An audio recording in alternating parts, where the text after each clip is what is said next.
charts. Every number one for rated thread in the press. Ow! Every number one on the orange owl. Every number one for rated thread in the press. Every number one on the orange charts. Every number one for rated thread in the press. Ow! Every number one on the orange charts. Every number one for rated thread in the press. And every thread in the press. Wow! Yowza! Hello, I'm Ben. Hello, I am Tom. And you're listening to episode 2002 of Sunglasses at Night podcast. Yes, this is the podcast where we put on our metaphorical Ray-Bans, or sometimes our actual Ray-Bans, Yep. and look back at a year in the past through the lens of the ARIA charts, the Australian Recording Industry Association charts, and ask ourselves what the hell was going on, and, look for some answers. Yeah, exactly right, exactly. 2002, Tom, big year. Tell me about it. Big year, yes. Quite a lot happened in the news. We had the 19th Winter Olympics in Salt Lake City, home of the world's largest collection of people knocking on doors to tell you about Jesus via a con man who died 160 years ago, nowhere near Jesus. I assume Salt Lake City homes have some sort of reinforced door technology as standard. Otherwise, they'd be replacing them every 3 or 4 weeks. I would have thought. The amount of door knocking that's going on there, yeah, that wood would be getting worn away very, very quickly. So Be a sort of Jack Nicholson in The Shining scenario. That would be exactly every other day. Yeah, I think some of those doors would be made out of gold tablets, wouldn't they, that someone had dug up somewhere that Yes. purported to have the scriptures of Jesus Christ written on them. That's But right. that would be pretty robust, I think, those gold plates, I imagine. So, yes. Yeah, what else? George W. Bush made his famous speech where he described Iraq, Iran and North Korea as an axis of evil. Yep. Firstly, that has never existed, and secondly, you might notice that none of those countries are Saudi Arabia, the people that knocked down the Twin Towers, but, at the time, people were keen to believe whatever he said for reasons that I'm sure future anthropologists will be able to figure out. Well, he was close. I mean, Iraq and Iran are very close. The South. True. Saudi Arabia. They're not the same country, but they're close. No. So he was in the vicinity. And North Korea, as we know, are very good at hacking into things. Kim Jong-un, I believe, I read the other day, invented the burrito. I don't know if you heard about this, Tom, but Kim Jong-il said, yep, my dad invented the burrito. He called it a wheat wrap. But it was the same thing, just a flat bread with stuff in it. So you heard it here first. North Korea is claiming that they invented that. So there you go. The axis of evil. We've got computer hacking burrito inventors, and Iraq with massive, weapons of mass destruction that weren't really there. And Iran, don't really know what they've been up to. Suicide bombings. Do they get involved in that sort of action, or I don't know? I was going to make an extremely tasteless joke about a North Korean burrito, but I think I'll leave it alone, frankly. The people there have suffered enough without food-related jokes. Oh, that's it. I mean, and then you finally get the burrito and it's just got rocks in it. It's, you unwrap that wheat and it's just full of garbage. So, yeah, I feel for them. The euro became the official currency, not just of the European Union, but of the Eurobeat dance music genre. Oh, absolutely right. In pop music, Madonna recorded the theme for and also appeared and said words in the new James Bond movie Die Another Day. That song-film combination was so badly received that it was out of the pool time for Brosnan, and the franchise took a break for about a decade. In the grand James Bond movie tradition, however, the stupidest films are also massively successful, and the film made the most money of any Bond film up to that point. So perhaps the public did want to see Pierce Brosnan with a giant fake glued-on beard being tortured by scorpions in time to a glitch techno Madonna song over a montage of invisible cars and Halle Berry doing some of that acting that she's so good at. Yeah, absolutely. Was that Madonna Bond song better or worse than the Aha James Bond song? Where does that rank? I personally quite like the Aha James Bond film. I watched that at a formative time in my life, and I quite like that film as well. So, song or otherwise, it's in a better movie. That's from The Living Daylights. Sheryl Crow got involved at one point as well. She did, yes. So and there are some of the older ones that people will stand up for that I don't particularly enjoy. Yeah, There's definitely. the one that LJ Hooker song is one of them. LJ Hooker, you're the best. That's a James Bond song, but I don't particularly like that one. But some people like that one. Look, I do like that they're always looking for whoever the biggest artist is right at that given time. They were looking for someone big. So, well, first of all, they did Shirley Bassey for about 10 years in a row, and Yes. then I think eventually she was like, she said, "Jesus, guys, I'm on holiday. Can you think of someone else?" And then they had to diversify a tad. yeah, exactly. So, and when you do that, when you're choosing the biggest artists in the world, sometimes that will, long term, that'll play quite well, and then other times you'll choose someone that was a bit of a flash in the pan. Fast forward 5 years, and people are going like, "Why in the living shit did we get Duran Duran to do the theme song to this Bond?" That's right. But, yes. I don't know. Some of them last. Shirley Bassey. Yep. Tina Turner. Some of them not so much. Aha, Duran Duran. Yeah, exactly. Look, but I can't wait to see who they will get for the next Bond film. I guess it depends who's big at the time. Little Nas X maybe can Nas pop X, up. perhaps. Yep. Tones and I, maybe. Tones and I doing the Bond theme. DJ Sammy. DJ Sammy. I look forward to He's all the timeless. opportunities. Yeah, definitely. Sure. All right. Well, that was 2002 in a nutshell. Just perfectly summated by me. I don't think I left anything out. No, that's all. They're the things that I can remember. The Euro, that Madonna thing, George W. Bush. There was There was bloody FIFA as well. But Oh yeah. Is there? I don't know. I don't think there's any FIFA songs in this year's. Hopefully. There actually is. We'll there? get to that. Good. We'll get to that Sort later. of. We'll get to it later on. But yeah. Cool. Not quite the Cup of Life, Ricky Martin No. style. Olé. For sure. Well, let's move into the music then, Tom. I think first song of the year, but for 1 week only, kicking it off strong is Pink. Get the Party Started. Yes. Now, right off the bat, I knew this was going to be good, even before I went and heard it, because, Tom, as you know, we do a lot of rigorous research on this. Before I go and listen to the song, I read up all the facts, who wrote this, and I knew this was going to be good off the bat, because this is written by Linda Perry from Four Non Blondes. So she penned this, so straight away I knew that this is going to be tip-top, because Four Non Blondes, they're in my top 5 bands of all time, Tom. Sure. You probably knew that. People ask me all the time, what are the top 5 bands, and I'll just reel them off. Four Non Blondes, Crash Test Dummies, Spin Doctors, Hoobastank, and Crazy Town. I think, that's most people's top 5. Sure. Probably 4 of the 5, a bit of room there to move. But Four Non Blondes, they left us with just the one album and a Led Zeppelin cover. That is obviously better than the original. The cover is always better than the original. What's Going On? That's a 90s rock song that should be spoken about in the highest regards. Sort of like your Ugly Kid Joe Neighbour, Extreme, More Than Words, Spin Doctors, Little Miss Can't Be Wrong. It's up there, I think, with a very, hey, what's going on? Not annoying at all. Very, very good song. It So good on certainly it. screams early 90s in a very loud voice through a megaphone A lot of striped outside your socks. window at 6 a.m. until you beg for it to stop. Yep. Yeah, a lot of striped socks, a lot of top hats with flying goggles around them. Yep. A lot of unnecessary white people dreadlocks that should have exactly. known better then and should know better now. But Yep. yeah, Linda Perry talked about this song, writing this song. She said, I got Pro Tools and set it all up. Get the Party Started was just me figuring out what all this stuff does. I came up with that beat, laid it down, found all these weird chords and sounds and put the horns. Then I went back to my guitar for the wah-wahs. I was just having fun. I picked up a microphone and said, I'm just going to say every cliched line I can think of. And I came up with Get the Party Started on a Saturday night and wrote a bunch of stuff down. I called up my manager afterwards and said, I just wrote a damn hit. It was too easy. Said that in Rolling Stone in 2019. So I guess we can we still need a name for these, but we can file that into the wrote it in half an hour club. The Stockake and Waterman came up with it in the limo on the way to the gig. Wrote it in 5 minutes type thing. Yeah, and not even that. It sounds like she was literally just figuring out how to use the equipment, just turning some knobs and pushing some buttons. Pro Tools must have been going on. fucking brand new back then, so maybe she just heard it was the hottest shit out. Would have been one of the very early iterations, I'd say. So anyway, she sent this to Madonna, but Madonna didn't want it, so Pink got it. Yeah.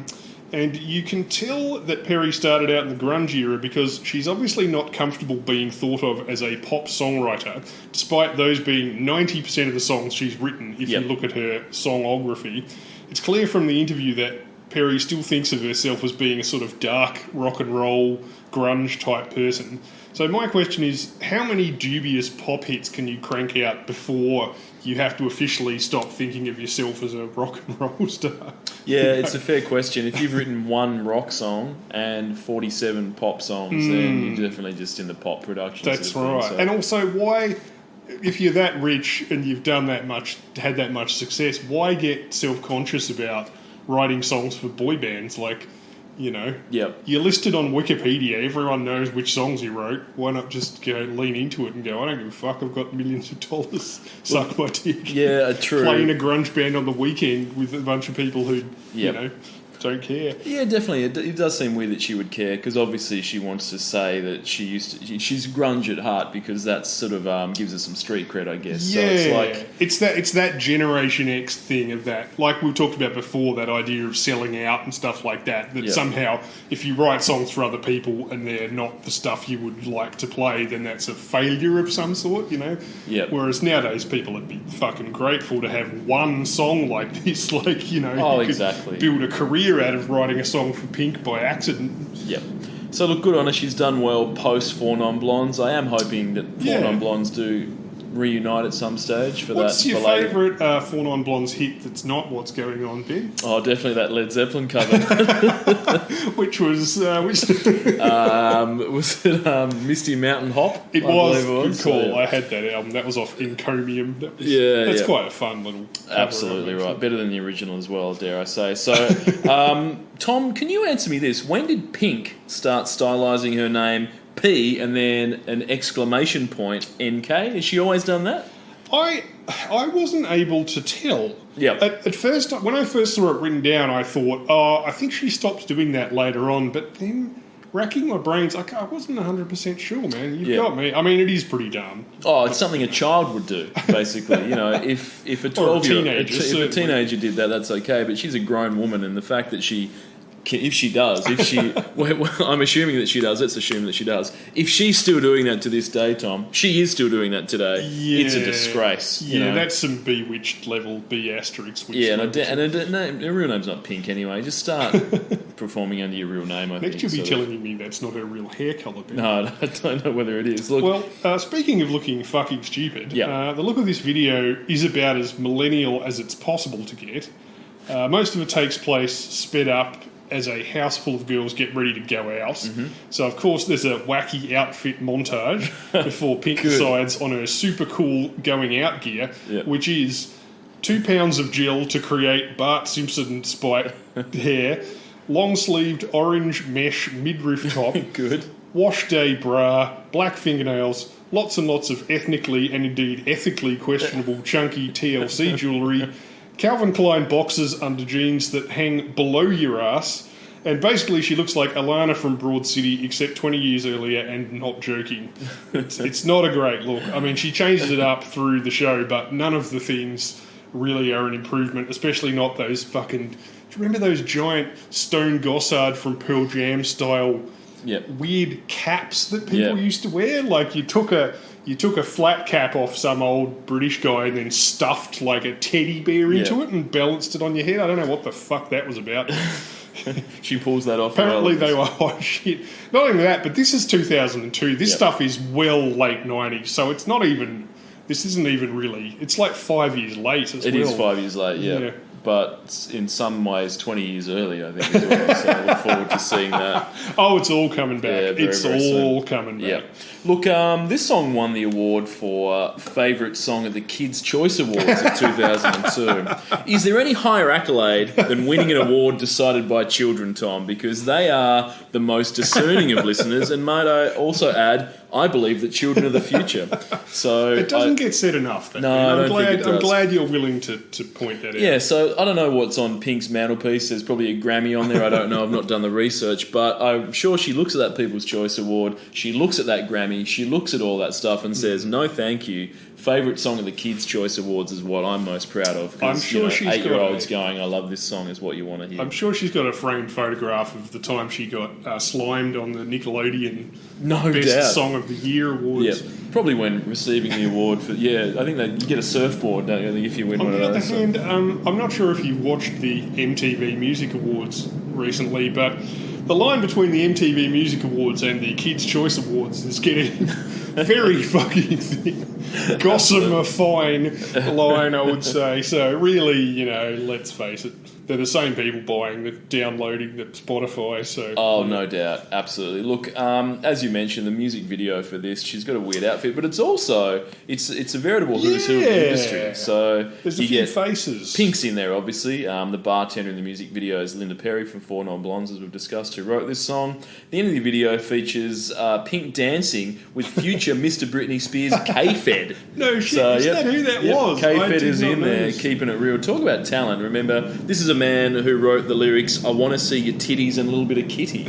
So K-Fed he's always been great. I don't think I recognised him without the white boy cornrows. No, exactly. Him and Axl Rose are trying to bring back. For sure. Now, this is the lead single off the album titled Misunderstood. Now how would you spell that? Well, the less you know about spelling, the better chance you have of finding this in Google, Tom. It's MISS, as in miss, and then... no space. UNDAZTOOD. So, I don't know.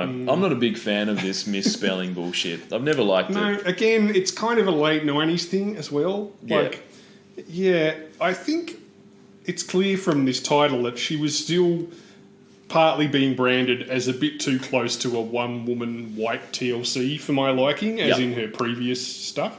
I mean, that's a tough trick to pull off, and changing S's to Z's isn't going to do it. But on this album, she starts going a bit dancier, and it obviously works. She's leading away from sort of fake hip-hop. I mean, it worked better than shit punk, So What, anyway, that she went into. Yeah. And compared to that, this is like Tchaikovsky. I legitimately think that song has one note. It sounds like someone banging on a piano because they're angry. Yeah. Yeah. Anyway. Look, it's not the finest, but this is purportedly one of the best party anthems of the 90s, of all time, that I read in a list of best party anthems of all time. But if I walked in the door of a party and this was being played in earnest, I think I'd just walk straight out of the house. I think I would leave. I don't really have any interest in hearing this. It could be worse. I guess someone could be playing Rock Anthem by LMFAO, which is probably one of the worst party anthems of all time. But I don't know. The ultimate party anthem is obviously Pump Up the Jam by Technotronic.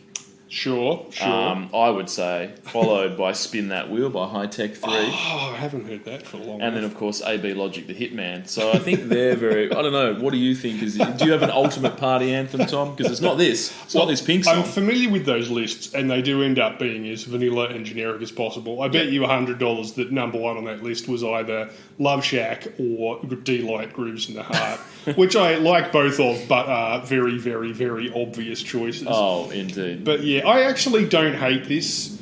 Like I said, by comparison, I think I prefer this era of her stuff better than her later crappy punk and her earlier shitty hip-hop. Oh, yeah, those eras are terrible. This is just a song about getting amped to go out and get drunk. And in that respect, I reckon it's fine.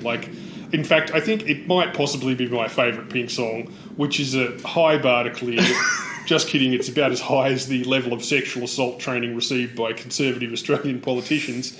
But, hey, look, maybe Pink's brand of baby shower girl power helped a new generation of women to recognise pieces of shit like them. What do you reckon? Or was this all just performative attitude on her part, this whole sort of, kind of high school punk sort of thing? Look, to say that this is your favourite era of Pink is faint praise, Tom, but I'd have to agree because that fake punk shit is terrible. I feel you started off with Riot Girl in the early 90s, which was a kind of legitimate, third wave feminist sort of thing, which then got sort of watered down into girl power, which was a kind of sort of hose before bros kind of Spice Girls type thing. Yep. And then that got watered down into this sort of Dangerfield,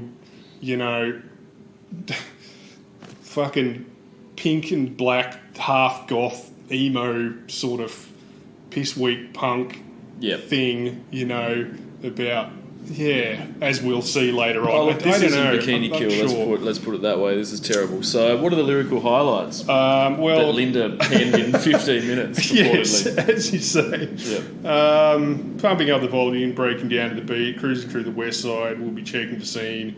Boulevard is freaking as I'm coming up fast. I'll be burning rubber, you'll be kissing my ass. Pull up to the bumper, get out of the car. License plate says stunner, number one superstar. Yeah. Now, Ben, imagine you met someone with that number plate. Yep. What's the first person you're imagining in your head?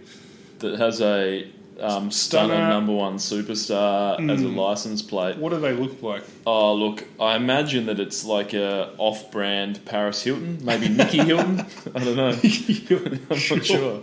Someone like that. I'm definitely imagining James Franco's drug dealer from Spring Breakers. Oh, yeah. That guy, That sounds with about right. pink alien face hubcaps on, Absolutely. trying to sell you weed. Yep. It looks suspiciously like he clipped it out of somebody's rosemary plant out the front of their house. Yeah. Anyway, that's about as highlighted as you get. As you say, she literally just said, "Look, I wrote it in 10 minutes." 10 minutes. There you go. So you can buy this for 30 cents on Discogs. Oh, that's more than I CD single. would've thought, actually. And Pink's got 27 million monthly listeners, yeah, which she's is pretty out of big. control. People love it. Hopefully they're listening to this because, as you said, the material before and the material after it just progressively worse. So, Well, I am not a 13-year-old girl, No, so that's it's true. been a long time since I was 13 or a girl, so yeah, exactly. I'm really not the target audience. No, I'm not the target audience for this either. So there you go. Someone out there obviously enjoys it. 27 million people a month. Sure. Cool. All All right. Up next for 2 weeks is Enrique Iglesias' Hero. Suddenly, Linda Perry doesn't seem so No, bad. look, this is fucking boring. And look, you know that Nickelback song called Hero? Unfortunately, Hero. yes. That's significantly better than this, and that fucking sucks. That Yeah. song. So this is no good. I was bored shitless. But what I will say is the video featured Jennifer Love Hewitt It did, in yes. in a more mature role compared to her work in whatever the I other know what you bullshit did she was last doing. summer, which just came out recently. I was thinking Party of Five, but sure. yeah, I know you did. Hey, actually, that's true. Let me just check. I bet you this is just after. I know what you did last summer. Look, did you ever Sorry, I see trod on I Know you, What You Jake. Did Last Summer? Or the sequel? Because it was either I Know What You Did Last Summer or I Know What You Did Last Summer this 2. is 5 years after. I'm sure. Where I can't remember, but they made Jennifer Love Hewitt wear a wet, tight tank top for like 3/4 of the film. Yes. I can't remember which film it was. I remember seeing it, and they just went, "Oh, it's just going to rain," and you just have to be out in the rain wearing this see-through top the whole time. She so also I feel a bit does. bad for her. She for that. does spend quite a lot of this video also wearing a wet, tight tank top. Yeah, So exactly. She was typecast. if you want to- typecast in the. I think the poster of the first "I Know What You Did Last Summer" features Just her wearing her. a wet, tight tank top as well. So exactly. So, it's unfortunate that I guess back in those days there was a bit of a power dynamic where you probably couldn't say, no, I don't want to do that. Can I wear dry clothes, please, and not white? Yes. But look, Jennifer Love Hewitt, she had a pop career of her own, Tom, you may recall. I forgot about that. And you know that someone in the pop world is red hot when the record company decides to only release your albums in Japan. Sure. You know that's sort of, and that's clever marketing to say Jennifer Love Hewitt, Japan only. Because Yes. we really want to target, we think you're a Creates great performer, but we're just scarcity, going to. It does create scarcity. An air so- of mystique and Yeah. exoticism. Absolutely. So when you think of other artists that have followed in those or have done the same thing, Japan only, Edward Furlong, Sure. huge artist, obviously. Does anyone listening to this understand any of the words I've said in the last 5 sentences? Is this where we lose people, Tom, in the podcast? I know that people are obviously on board with a large amount of Ice MC and Culture Beat talk, but Jennifer Love Hewitt and Edward Furlong, do anybody know who those people are? How dare Young you? Ben? people? Sorry. How dare Sorry. you? Everyone remembers Edward Furlong from his crucial role in one of the best action movies ever made. Of course, I'm talking about Pecker by John Waters, the film that first explained teabagging to a new generation of straight people. Of course, I'm joking. The real thing people remember Edward Furlong from is his starring role in the action classic Arachnoquake in 2012. He's done some good work. I think he was in Pet Sematary 2. Yes, well, speaking of excellent movies that will last the test of time, this video is an 8 years too late Tarantino knockoff. It also features Mickey Rourke and Iglesias failing to act even by the incredibly loose standards of a non-speaking role in a 3-minute pop video. The whole thing looks like a Levi's ad from 1995, and frankly, my wife, Jennifer Love Hewitt, deserves better than this, Yes, I think. completely agreed. Completely agreed. When I get home, I'm going to tell her that she should have tried harder in that. Yeah, no doubt. Look, should we cover off some Enrique Iglesias facts? Sure, yes. His dad is Julio Iglesias. Yep. One of the most successful musicians in Europe. He's apparently sold 100 million albums worldwide. Fucking hell! I mean, he was like singing for 50 years. Yeah, exactly. So when you think of it, 100 million is albums. not that great when you consider how long he's been around. Like it's not really that good, is it? When you think 2 million a year. Yeah, He exactly. should have tried harder. Yeah, MJ probably sold 100 million and he died a few years ago. So I don't know. But apparently Enrique's organs are on the opposite side of his body. Oh, he's got that reversed organs thing. Yep, yeah, exactly. So if you see him having a heart attack, make sure you pump the right bit or whatever you're meant to do. I'm not sure. In 1981, his grandfather was kidnapped by an armed militia group in Spain. So the kids were sent to live in Miami. So he had to flee to Miami, which is probably where he learnt all of his great musical skills from Pitbull. We know he's friends with Pitbull, so probably Mr. met up with him. Worldwide. Yep. And he's also married to former Russian tennis player Anna Kournikova. The Julio is or Enrique is? Enrique. Okay. Yeah, that would make more sense. So You never know, though, with these old rich guys, the fact that someone else is 40 years younger than them does not necessarily make any difference. But yeah, I'm sure they bonded over their shared respect for people who have more physical appeal than talent, per se. Oh, no doubt. Absolutely right. Look, he had a lot of Spanish language hits, but this is his first English language number one. And fortunately for this podcast, he never reaches those dizzying heights again. Although he did get to number 2 with a duet featuring Pitbull, as we talked about, their friends, featuring part of Lionel Richie's All Night Long titled I Like It. Okay. So it's Pitbull, it's Enrique together, sort of, sampling Lionel Richie. Sounds great. And in that song, it appears to be about Enrique, whose girlfriend's away. She's on holiday. So he's finger-slaying another chick on the dance floor, and whose boyfriend is also out of town. Yeah. So that's the lyrical content of the song. They talk all about it. Your boyfriend's out of town, so that's dick, which is pretty, that's part and parcel. Yep. Pitbull shows up. He's certainly on coke for his rap part, and the song itself sounds like an early 90s Eurobeats classic. So it's high energy compared to this piece of shit, and I would take that. Yeah, I listened to that, and I would say it's better than this. Yep. But, they're both, they're both pretty bad. And the videos, too, much like late period George Michael, the appearance of Iglesias in the videos is so utterly micromanaged that he comes off looking like one of those CGI actors from the new Star Wars films. He doesn't look real. Yeah. No, if you've never seen him, imagine a sort of desperately heterosexual brunette Ken doll with stubble that has clearly been applied using an airbrush and stencils made out of plastic. It just, it's like they've turned up the brightness just on his teeth, which are already bright enough to be seen from the light aircraft passing overhead. He just looks like he's not really there. It's really weird, and they just do it specifically just to him. Yeah. Yeah, I can only imagine there's some sort of contract about how bright his teeth have to be in his appearances. Anyway. No doubt. Look, so that was good to see that because of this song was so boring that Pitbull came along to really pump it up and sort of get him going, sort of make him a bit of a high energy Miami-based type track for him. But Enrique returns the favour, appearing on one Pitbull track on his Global Warming album, which is pretty good. So, and as we've talked about before, it's good to see Pitbull tackling, one of the biggest humanitarian issues, I guess, of our time at 160 beats per minute. So thanks, Pitbull. I mean, people might wonder about Pitbull doing a Global Warming album, but if you've seen his height and his haircut, it's obvious that he's going to be one of the first to suffer from both rising sea levels and UV radiation increases. Absolutely right. So he's got a lot to lose. Yeah, definitely. And he lives in Miami, which is about at sea level anyway. Yeah, exactly. That's the thing. Like, I assume there was a time where people didn't give a flying shit about global warming, but when they said Miami's going under, he's like, oh, fucking hell, and then better release an album. Yeah, exactly. Okay, lyrically speaking, this was written by Mark Taylor, Paul Barry, and Iglesias in 2012 and called Hero. Did they write it directly to cash in on the victims of the September 11 attacks? I'll let history be the judge of that one. Yes. But the lyrics are certainly reminiscent of a huge fucking disaster anyway. Oh, I just want to hold you, I just want to hold you, oh yeah. Am I in too deep? Have I lost my mind? Well, I don't care, you're here tonight.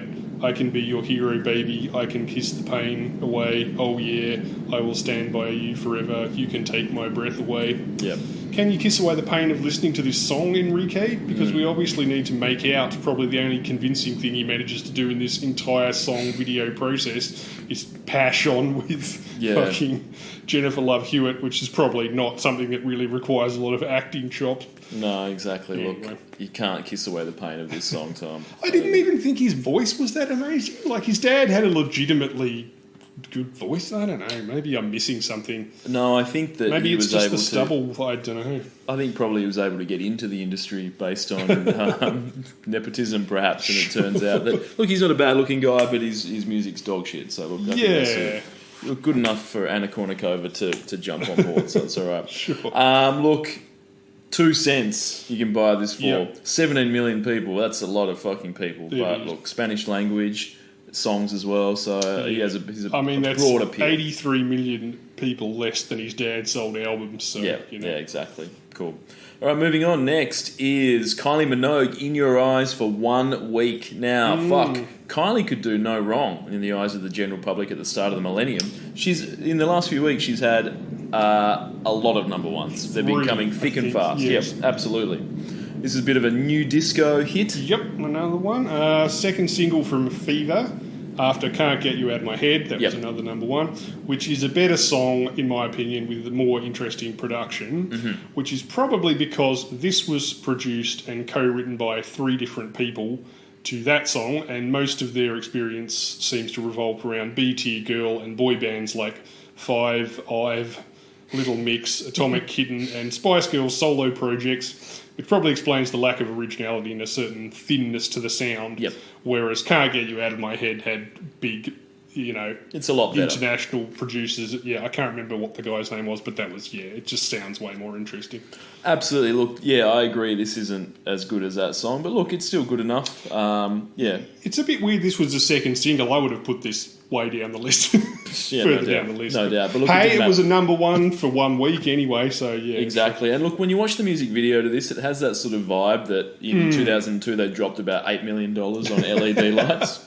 Look, they were very exciting at the time, okay? It's probably hard for young people to understand, but there was a period of time where you couldn't go to Bunnings and spend $80 and get some batshit crazy LED setup. Nowadays, you can go down to the Kmart or you can go to the supermarket probably and just get a carton of milk and an LED setup that's fit for a 21st birthday party. But back in the day, you had to spend significant amounts of money, and this has got a lot of fucking LED lights in it. It's out of control. Like same as people dancing in front of big screens and dancing in front of projections as well. That used to be more exciting as well. You couldn't just get a 30-foot wide television projection for $500 off the internet the way you can now. Exactly. Now, look, I don't know if this video contains an iconic outfit, like the last few we've talked about, like the small shorts and the various other outfits, but at one point she does appear to be wearing a halter top that's made from those plastic straps that you see hanging from the front of fish and chip shops in the 80s. Yes. So I don't know what in the living shit's going on with that. Multicolored curtains that always feel disgustingly greasy when you have to push through them. Exactly. So she's just wearing strips of plastic halter top with a pair of very small red shorts with like a wedding dress train billowing in the breeze off the shorts. I don't know what's going on, but it's pretty iconic, and I assume it's probably at a museum somewhere. The problem is that after her last 2 epically popular Dawn Shadforth videos, Spinning Around and Can't Get You Out of My Head, people kept trying to recreate that dreamy disco sex robots on ecstasy at the club vibe and not quite getting there. Like the song itself, this is fine. It's just a bit too similar to the last few hits while lacking the sort of hint of weirdness or imagination of her more left-of-field 90s stuff. Absolutely. But yeah, on the plus side, the cover to this single is a heavily focused portrait of Kylie's armpit. So for all of you people out there in the AP fetishist community, get on board with this one. Indeed. So really weird. And it's only 63 cents on like Discord. it's been cropped like 10 centimetres bottom left by accident. Like, yeah, anyway. We've already sent it to press. Let's just too roll late. with that. It's too late. Yeah, exactly. So, look, if you were going to a Kylie concert in circa 2002 and were yelling out for Locomotion, play Locomotion, you'd have fucking brain damage, wouldn't you? I mean, holy shit. Musically, this is the most fun time of Kylie. There's a lot of bangers coming out around this time. These songs are 20 years old. Still sound very good. So back then they would have been great when they just came out. Look, the shit that came out in 1987 sounded dated as shit by 1989. Yeah, so, I don't know. and perversely, like, this was like a disco sort of a disco kind of minor comeback. Yep. And it's since kind of had another minor resurgence, which leads me to believe that, very much unlike Stock Aitken and Waterman, disco in the form of, electronic danceable music with nice female vocals is going to just stay around forever in some form or another. So this shit will be playing in clubs for another 100 years, whereas nobody's going to be fucking listening to I Should Be So Lucky, lucky outside of a Guantanamo Bay torture cell. I think that's it. Electronic dance music with female vocals that's well produced and sounds interesting and good. With a good hook. You're right. People will be listening to They that. still listen to fucking 70s disco. People still play Donna Summer at parties and as stuff. long as the production's good and it sounds alright. Not like that other bullshit from the 80s. So, yeah, good. 63 cents for this, as I mentioned. Oh, really? 8 mil on Spotify. She's got a lot. Lyrical highlights. Destiny has a funny way when it comes and takes all your cares away. That's not what destiny means. I can't think of a single thing other than what a beautiful state I'm in. Okay. Careful, never go full ecstasy or they won't sell you in Kmart. Oh, is the world still spinning around? Reference to her last hit. Oh, I don't feel like coming down. Oh, not quite. Just dodged it again. But we still know you talk about ecstasy. This is what I mean. All the songs from this era are like this. They're all just basically sound like they're 2 syllables away from openly talking about ecstasy, but you can't quite say it.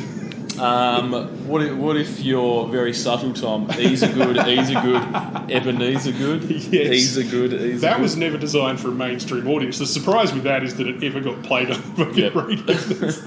Is Ebenezer good? So fucking power to them. Good stuff. Sure. All right, up next, Tom, for 6 weeks. A bit longer. We've had a lot of short ones so far. Shakira, Whenever, Wherever.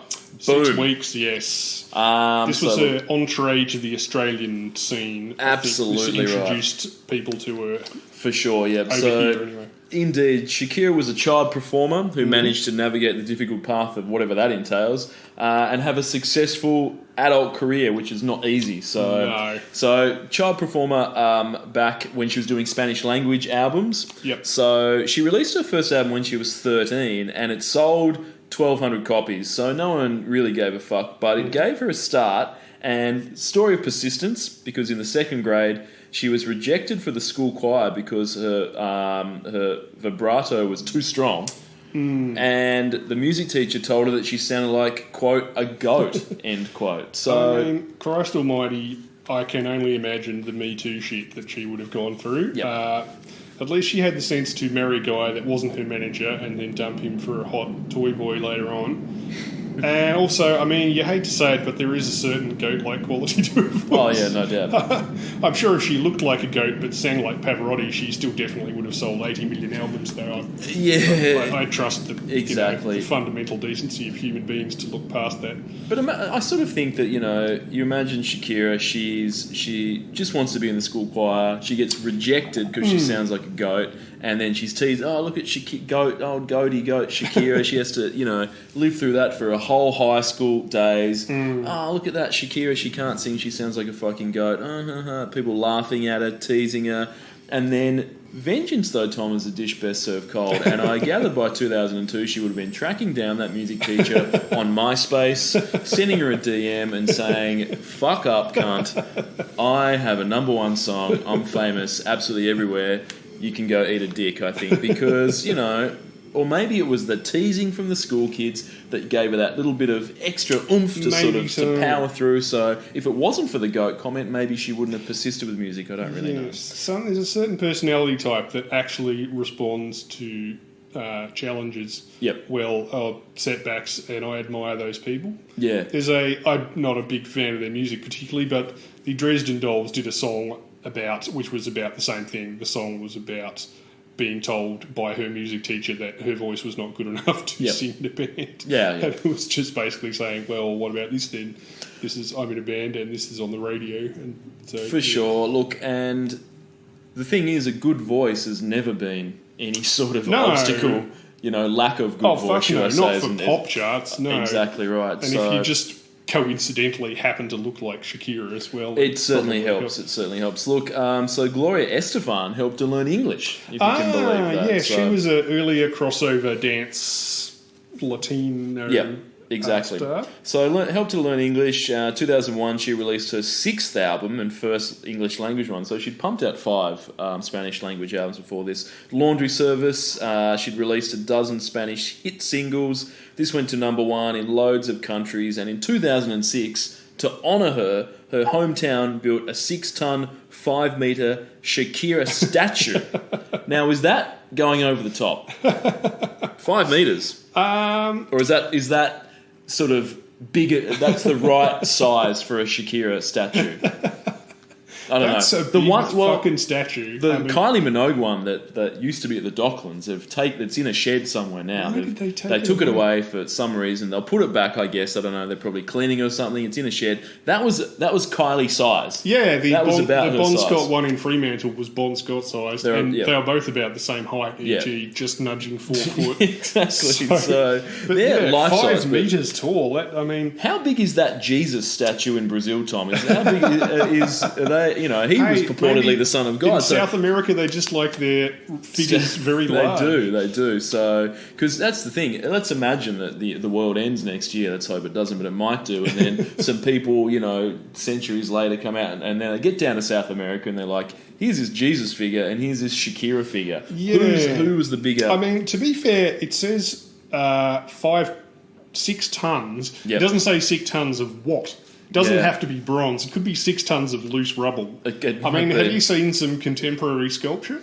Yeah, I have. I think about 800 years ago, people lost the art of being able to make realistic human figures out of any form of sculpture anymore. Yeah. So the best you get is something that looks like it was attacked by a child with a putty knife halfway through the moulding process. Yeah. But vaguely resembles a human, or, who knows. Look, it might might look like trash. one of those things out of the foyer of an office building that's just a bunch of, rusted metal loosely welded together and, it's like a whale skeleton or something. It just says Shakira at the bottom. Yeah, that's very true. I haven't actually seen it in the flesh, but look... I want to look it up now. I can't imagine, if it does look like her, there must be a lot of rude photos of people, posing with that.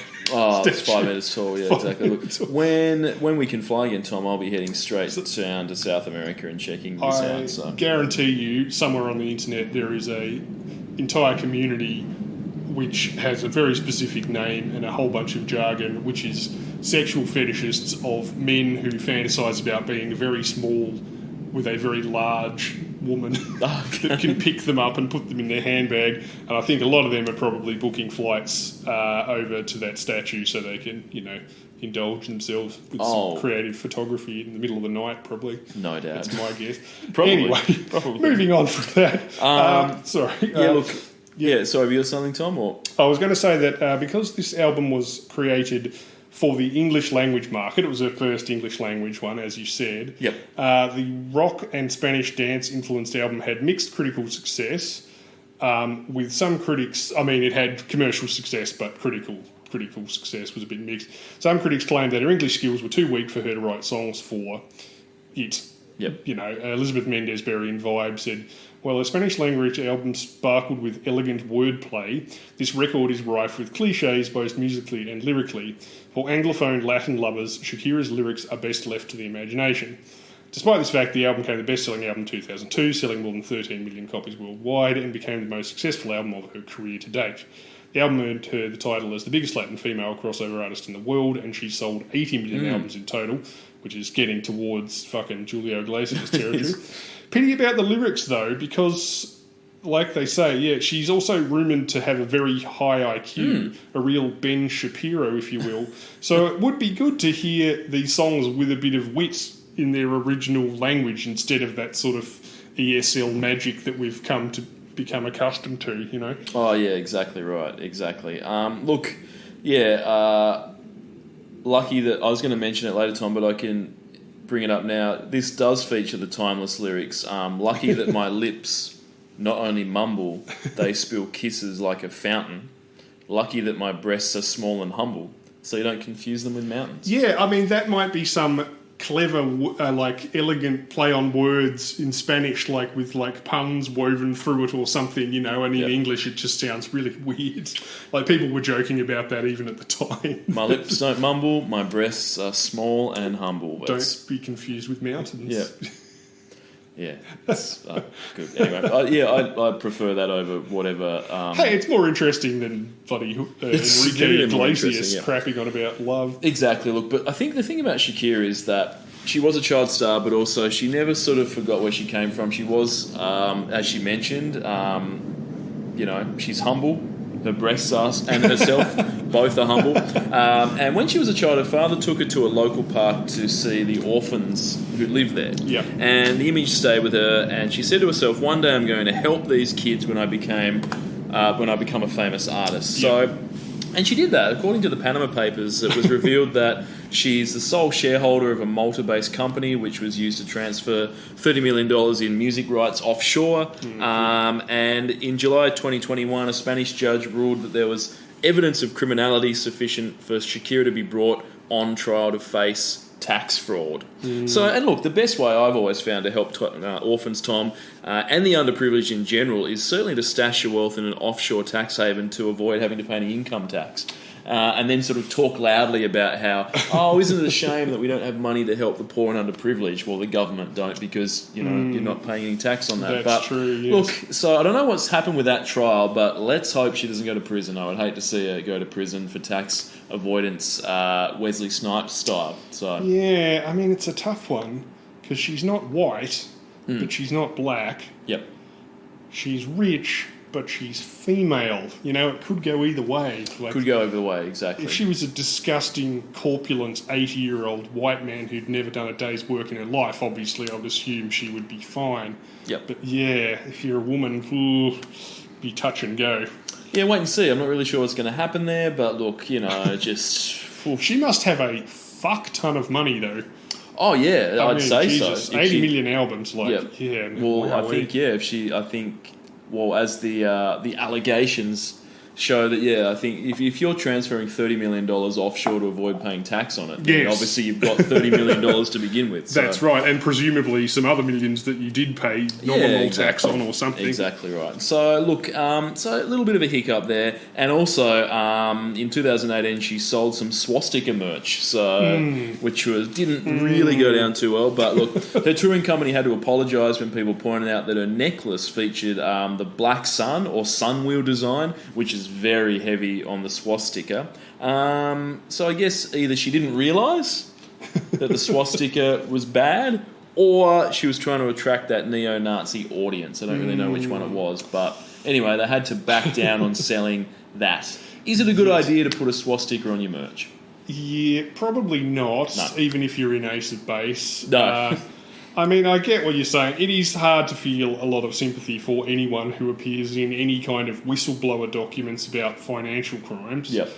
I suppose at least she wasn't on Epstein's island, That's true. but yeah, I mean, I'm not sure. Especially when you find out what happens to the whistleblowers in 99% of cases. But Yeah, definitely. Anyway, look, so... I'm sure she gives some money to charity. Oh, look, I think tax avoidance aside and, potential neo-Nazi ties, this is a great song. Oh yeah, no, it's catchy It's as hell. catchy. Best one of the year so far, I'd say. Yeah, exactly right. Any lyrical highlights apart from the breast being humble? Or that's about No, it? I think everyone thinks that's the highlight. Exactly. So look, 47 cents on Discogs, 32 million listeners Yeah. on the Spotify. I actually per would have month. thought it might be a bit higher than that. I mean, that's nearly double Pink, Yep. but like Yeah, I mean, you have to remember with people like her, she's got an entire separate continent where she's massively famous as well. For sure. As well as the West, yeah. She's got the South American audience. She's got the native Spanish speakers in other countries outside of South America. In Europe as well. Exactly. Yeah. So, and then she's got the English language. She's got everyone. She's got all the bases covered, apart from North Korea. But that doesn't matter. I don't think they probably don't even know she exists there. Maybe, I'm not sure. Anyway, right, what's up next? Casey Chambers, Not Pretty Enough for 4 weeks. Now, I don't think there are many people in Australia that would be unfamiliar with this song, so I guess it has some staying power. Is that fair enough? Unlike America, we don't really get a lot of country crossover artists in Australia. Just ask Keith Urban, or ask anyone else to name a single song he ever wrote. But yes, this was a rare example. There was another one around this same time too, on Triple J. I can't remember what they're called, so I'll shut up. But yes. Yeah, I mean, this was the time to do it. This was, there was a lot of American stuff on the radio in this similar vein. Shania Twain, your Taylor Swift's coming out of the woodwork and so forth. But yeah. Look, this is very popular at the time. It was, so she obviously did pretty well out of this. This is her only number one single, but she had 5 number one albums in Australia. Wow, okay. So back to back to back to back to back, I believe. So that's pretty good. So people obviously, despite the fact that she didn't have a lot of other single chart success, she certainly had a lot of popular albums. Yeah. And look, off the back of that Enrique Iglesias and Pitbull thing, I'm introducing a new segment on the podcast called Dicey Duets, because that one was pretty sketchy. And every recording artist at some stage in their career decides to do a poorly thought out collaboration. And last year, 2021, Casey teamed up with Bliss and Esso for a song called Good People. And you might think that sounds bad in concept, but in reality, it's actually significantly fucking worse. Now, if you don't know who Bliss and Esso are, they're like a Aussie hip-hop, like off-brand Hilltop Hoods or something? Yes, I don't know. Part of the Aussie hip-hop revolution that Triple J tried unsuccessfully to get going for a good decade and a half. Yep. I think it resulted in maybe 1.5 decent acts and quite a lot of detritus. Yeah, so they sucked, and then Casey decided to jump on board with that. So that's my dicey duet for the week outside of Pitbull. It's pretty dicey. Yeah. I think Bliss and Esso had a couple of okay songs, but really I'd struggle to remember them. Yeah, so Casey started out in a family band with her mum, dad and brother called the Dead Ringer Band. Now, I imagine that when you're in a group and you decide to go solo, it can be rough at the best of times, yeah? So you're Justin Timberlake or you're Beyonce and you've got that conversation where you're saying, oh, look, hey, cunts, you're holding me back, I'm going solo. Mm-hmm. So Casey had to do that, but to her own family members. So mum, dad, bro, you guys are bullshit, you're holding me back, I'm out of here. So probably some tension was caused, I guess, through that, sort of calling her parents cunts to begin with and saying, I'm out of here because you guys are holding me back in dog shit. But I think the best way to deal with that, if you're Casey, is to get out ahead of your former bandmates. You know they're going to talk poorly about you, so you want to get out there first. Just start trash talking them before they get a chance to do it to you. Mum has a heroin problem. Dad couldn't play for shit. It was all me in the studio, something along those lines. My brother's a sex offender, something like that. And that way you come out on top. So then when they try and say something about you, it just sounds like they're jealous and retaliating. Right. So I think that's what Casey should do. It worked for Eminem, and his family weren't even musicians. No, exactly just right. Came out firing both barrels from the gate, Screw you, alimony, fuck you, closest blood relatives, suck a dick, woman who sucked my dick. Yeah. You like you say, you got to get your attack. You got to get your, what do they say? You got to get your revenge in first. Yeah. Oh, exactly right. Yeah. Attack is the best form of defence, I find. So Casey, if she didn't do that, she should have. I don't know what the hell she was doing there. But look, this song itself is about being ignored by commercial radio, Tom. I think everyone can relate to that. I wrote it as a song about feeling invisible. It was obvious that out in the music industry, there was only one path for most young women: over-sexualised and over-made up. To succeed, you needed to look like Britney or Shakira. So she wrote this song, I guess, saying, I'm not like those guys. So I guess it was sort of commentary about the image that exists in pop music, and particularly for females, they feel like they probably need to look a certain way in order to succeed. So look, and obviously, as we've learnt from just one song ago, certainly helped Shakira out, because the lyrics weren't great, but obviously I'm sure she sold a few discs off the back of those small and humble breasts, Tom, I'm not sure. But look, I think it's a fair point that Casey makes. Sex sells. Perhaps Casey could have taken a leaf out of Shakira's book to attract fans. A shirt with Casey Chambers written on it with maybe a massive swastika. Perhaps the K in Casey and C in Chambers could have been reworked to look like an SS logo, something along those lines. Then maybe she could have filtered all the profits into the Virgin Islands, taken some belly dancing courses and incorporated them into her music videos, though. That's food for thought. True. Yes, I mean, there is a certain contradiction here because...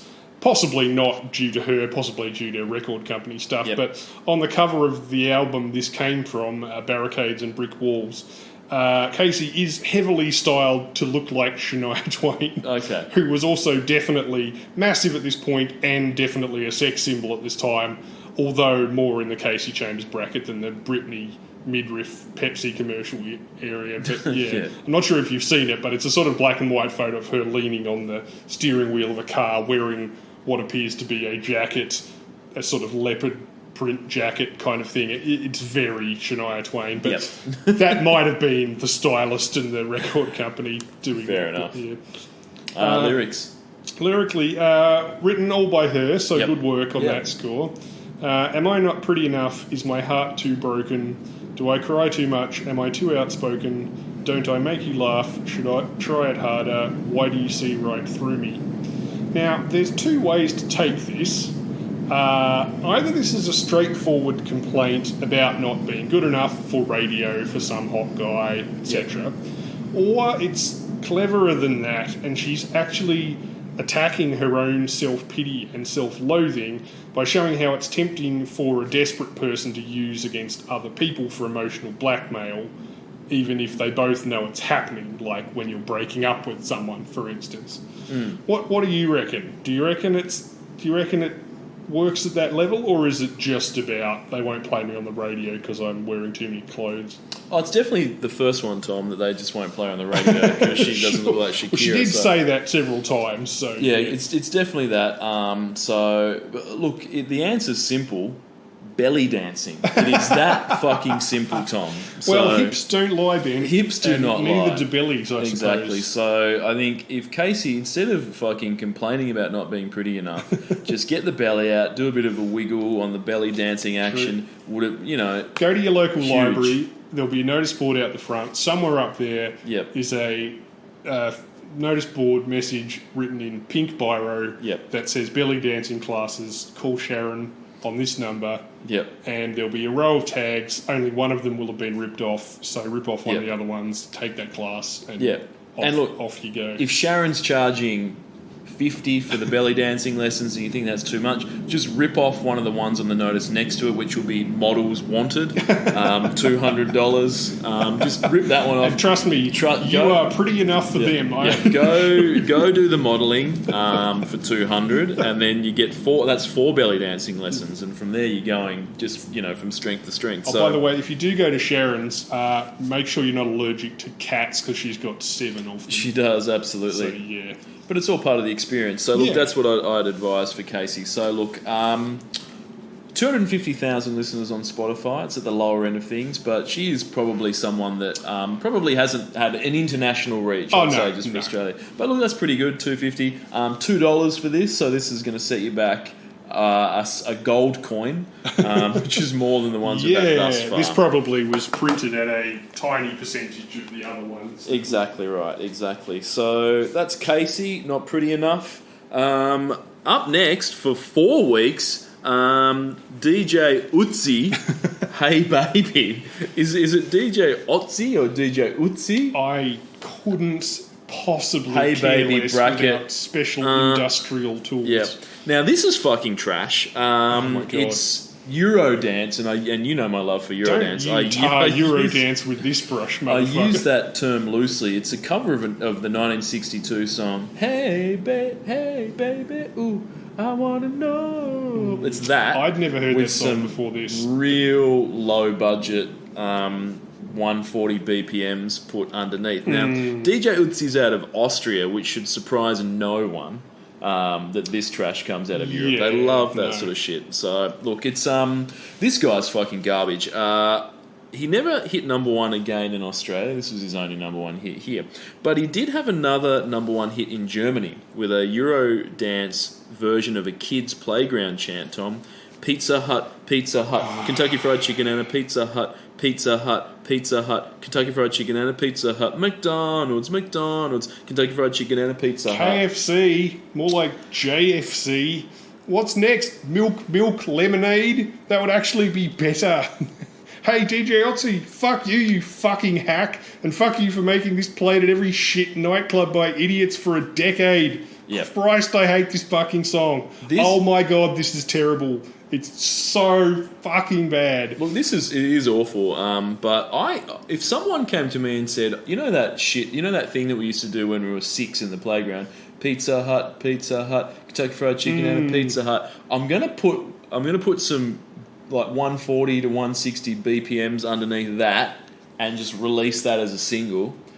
What I can't imagine even his closest friends would have said, I don't know, DJ Utzi, that sounds like trash to me, bro. I don't really think you want to do that. All get beaten up by the 5-year-olds in the playground. Sounds like a cry for help for me. You'd call, Child loved Protective ones. Services, I think so. Obviously, yes. Then some sort of, the people who take you away and lock you up. So that went to number one in Germany. Very, very discerning listeners, the Germans, Christ should I add. almighty. So imagine enough people buying that. I should also point out... Don't forget that Stink by the Dickheads was number one in Germany, so, But coincidentally, Tom, today's podcast is brought to you by Pizza Hut, Kentucky Fried Chicken and McDonald's. So, I wish they might send me some fucking zingers over here. Absolutely. So DJ Utzi then followed that up with I Am the Music Man. Oh my god. They're doing this on purpose at this point. Under the pseudonym DJ Utzi Jr., which reached number one in Japan. Done, DJ Utzi. You've really hidden yourself. Do you think the Japanese were able to figure out that from the name? Were they able to crack that code that it was just DJ Utzi as well? Now, this guy makes N-Trance look like sort of oh my god, a classical composer, like you wouldn't Beethoven. think it was possible, but yeah, this is 100% Saloon Core, along with Jason Nevins, the N-Trance remix of Do You Think I'm Sexy, and whichever cunt covered Kung Fu Fighting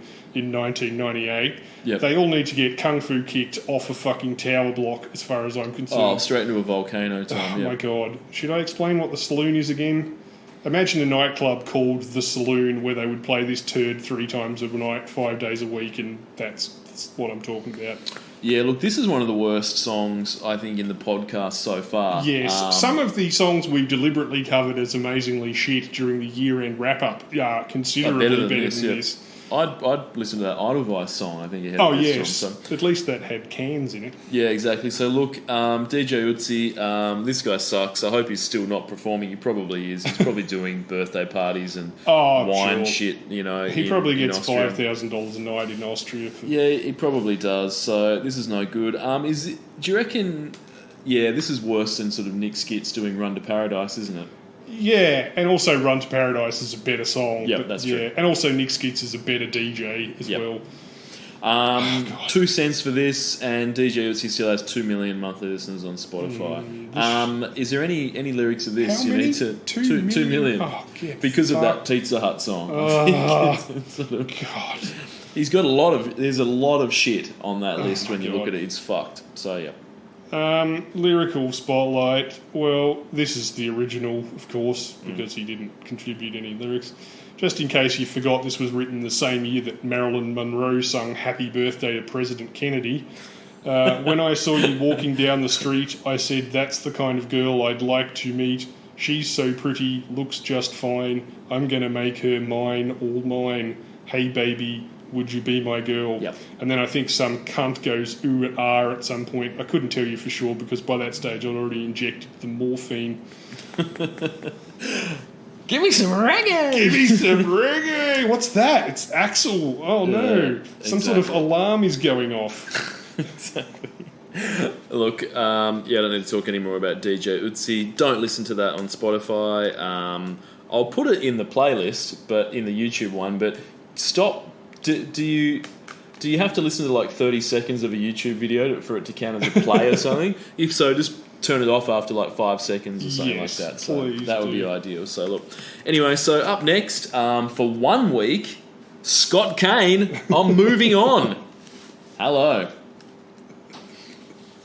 Introducing. Oh, I hate YouTube. Fuck you. Yes, anyway, the Give Me Some Reggae alarm.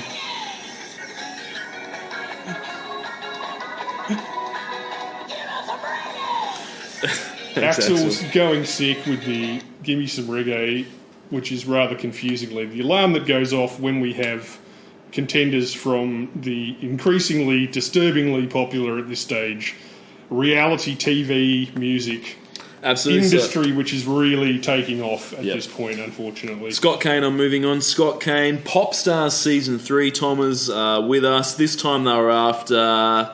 who the fuck can remember? I don't know. A solo artist, I guess.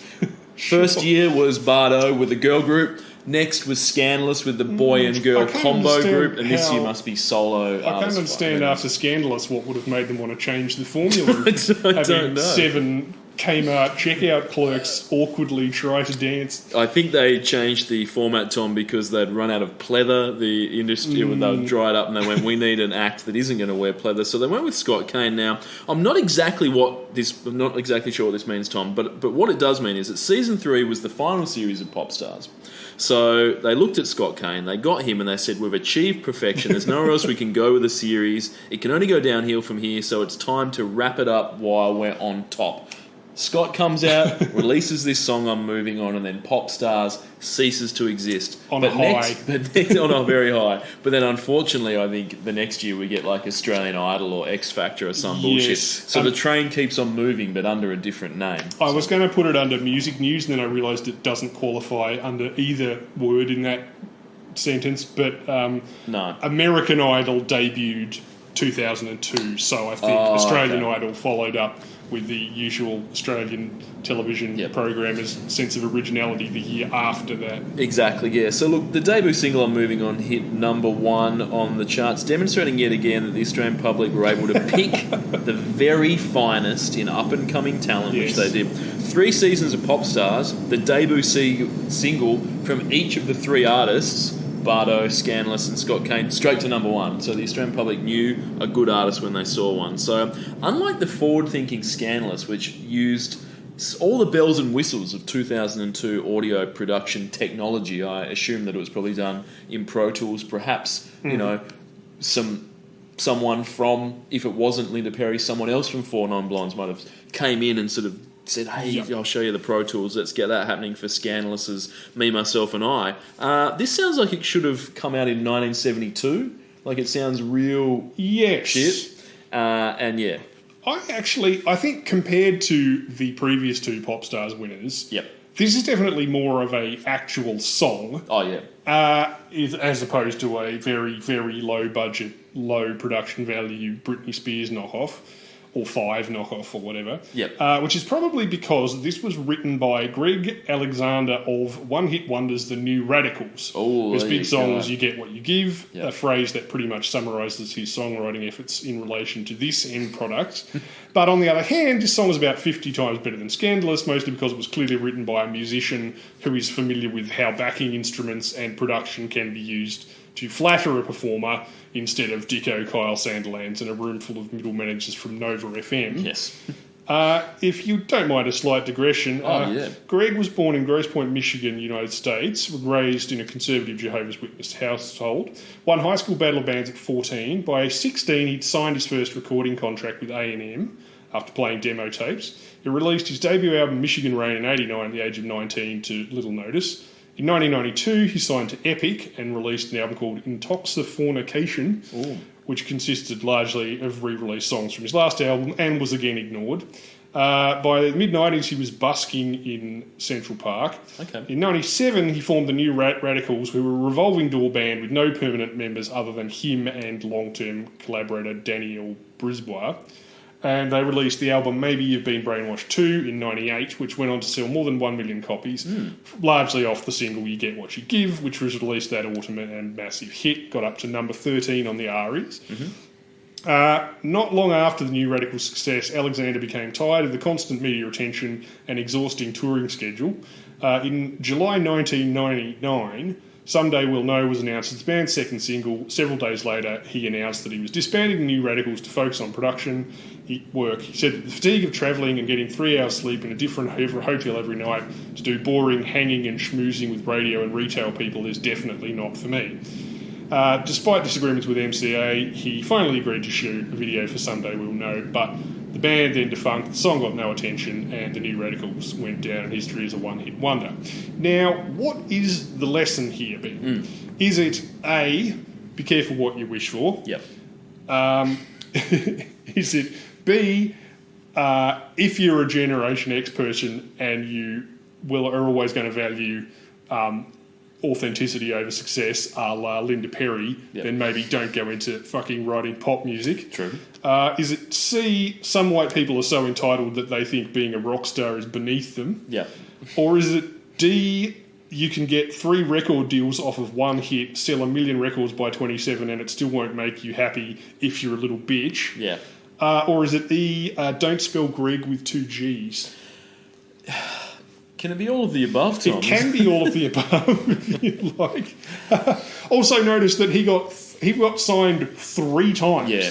Like, I'm sure he was busking for a little bit in between. Also notice that the gap between the one-hit wonder and the him calling it quits was 1 year. So this grueling touring schedule that he's complaining about was approximately 1 year. Yeah. Also, I'm not sure how much massive international success, how much Pink Floyd The Wall style mind-destroying fame he was getting off the back of one song that they'd had on the charts for a little bit. Yeah, exactly. Look, Anyway. that's bullshit, yeah, because you're right. If you release some solo material and nobody really is paying attention to it, that can be problematic in the sense that you're not going to... You need to make some money to continue on, Yes, obviously. of course. You can't just release album after album that no one gives a fuck about and play in front of no people. So once you finally get a bit of success, you must be like, okay, I feel a bit relieved now. I don't have that stress because we are playing concerts in front of people. There is some money coming in, etc., etc. And then that was too much for him. Yes. So you can't have nothing and you can't have even... I'm going to call this minor success because he's not fucking in U2. He's not, doing stadium tours across the world. I suppose the more less hilarious question would be, let's say that they had continued and they had been successful, like they had kept touring, like whatever he was afraid of in his imagination happening. Is it actually smarter to do what he did? And early on go, this isn't for me, I'd rather just earn a bit of money doing production and writing songs for other people and staying out of the limelight than this thing that I thought I wanted for all these years and then I got it and it sucked immediately? Or would it have been smarter for him to keep going, and ride that train and make millions of dollars for as long as he could keep going, while hating it, but, thinking, well, maybe I'll get to like it later on or something? I think what he needs to do, Tom, is he probably had to give it a little bit more than just the 1 year, yes, I think. Maybe so 2 hits. Maybe release another album, and maybe after 3 years, if you're just like going, this isn't for me, then you call it quits. It's like a marriage. If you get married and the first year's terrible, you just got to stick with it for 5, 10, 15, 20, 25 years and hope that it comes good, I think. That's sort of, and that's sort of the same thing with this. You don't just call it quits immediately. If you go to a restaurant and the food's terrible, you go back 2, 3, 4, 5 times, hoping that it might be good one day. I feel like it's such a selfish kind of rich white person perspective to go, just don't, at any point, didn't he just think of this gigantic massed crowd of desperate artists behind him trying to get up this tiny little ladder to where he was standing and think, well, maybe I owe it to those guys to try this a bit harder. Yeah, exactly. I got given this incredible gift. Maybe I should stick at it for more than, I don't know, 12 months before I say that. Yeah, it's weak shit, I think. It just needed to do a little bit more. And what about the fans, Tom? What about those New Radical fans? Not a day goes by when I don't run into someone on the train with a New Radicals T-shirt. You know, you make eye contact and a knowing nod, and it's like, if only they'd released more material. If only they'd stuck at it more than 12 months. Instead, he had to waste his talents on songs for Scott Kane. So he obviously had a bit of a weird attitude, because in that song, remember, he gives shit to Beck. He threatens to fight Beck, Marilyn Manson, and Courtney Love. He does. And accuses them all of being sellouts, which is a bold move for your debut single. Look, I like it. I can't tell if that's ballsy or idiotic again like this. Anyway, what's he doing now? Do you know that? Because he's doing this kind of thing. He does production and... but this was 2002. What's he doing right now? I don't know what he's doing right this second, but going along with this, like, for instance, what we were saying, he has a similar voice to Scott Kane's. Yep. Like, he can do a sort of falsetto thing as well, which may be why this works pretty well.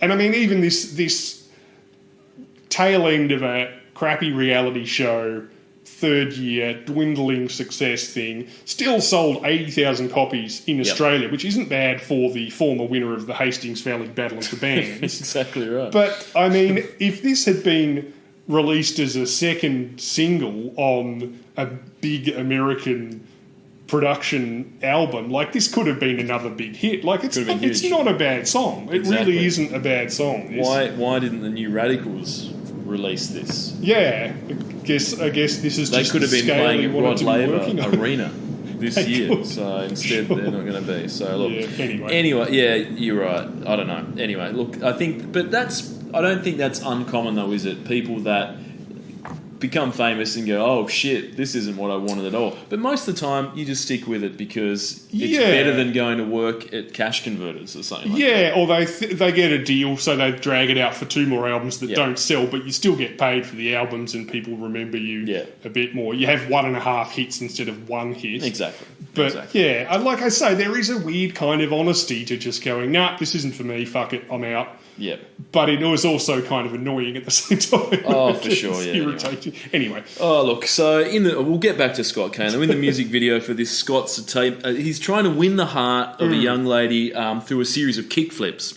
So the chick he's trying to bang at the start of the video is different to the one he ends up banging at the end of the video, which taught me the valuable lesson that not every chick likes kickflips, but if you do enough kickflips, you'll finally find a girl who does love kickflips and will love you because you could do a kickflip. That is a valuable lesson. So just get out on the street, just kickflip your fucking heart away, and then before you know it, a girl will stroll past and go, oh shit, I love that guy doing a kickflip, and he can sing. Yes. Exactly. If you can sing, yeah. He does have a terrible haircut, but, you might be able to look past that. He was a former competitive skater. Was he? As a young guy. So I'm assuming that that's actually him doing the flips. Oh, that's good. If they paid Rodney Mullen to do close-up footwork, that would be a real waste of Rodney Mullen. But I think it's actually him doing it. So that gives it a tiny bit of authenticity missing from Scandalous as well, I'd say. Absolutely right, indeed. So look, the debut album was released on Warner Music.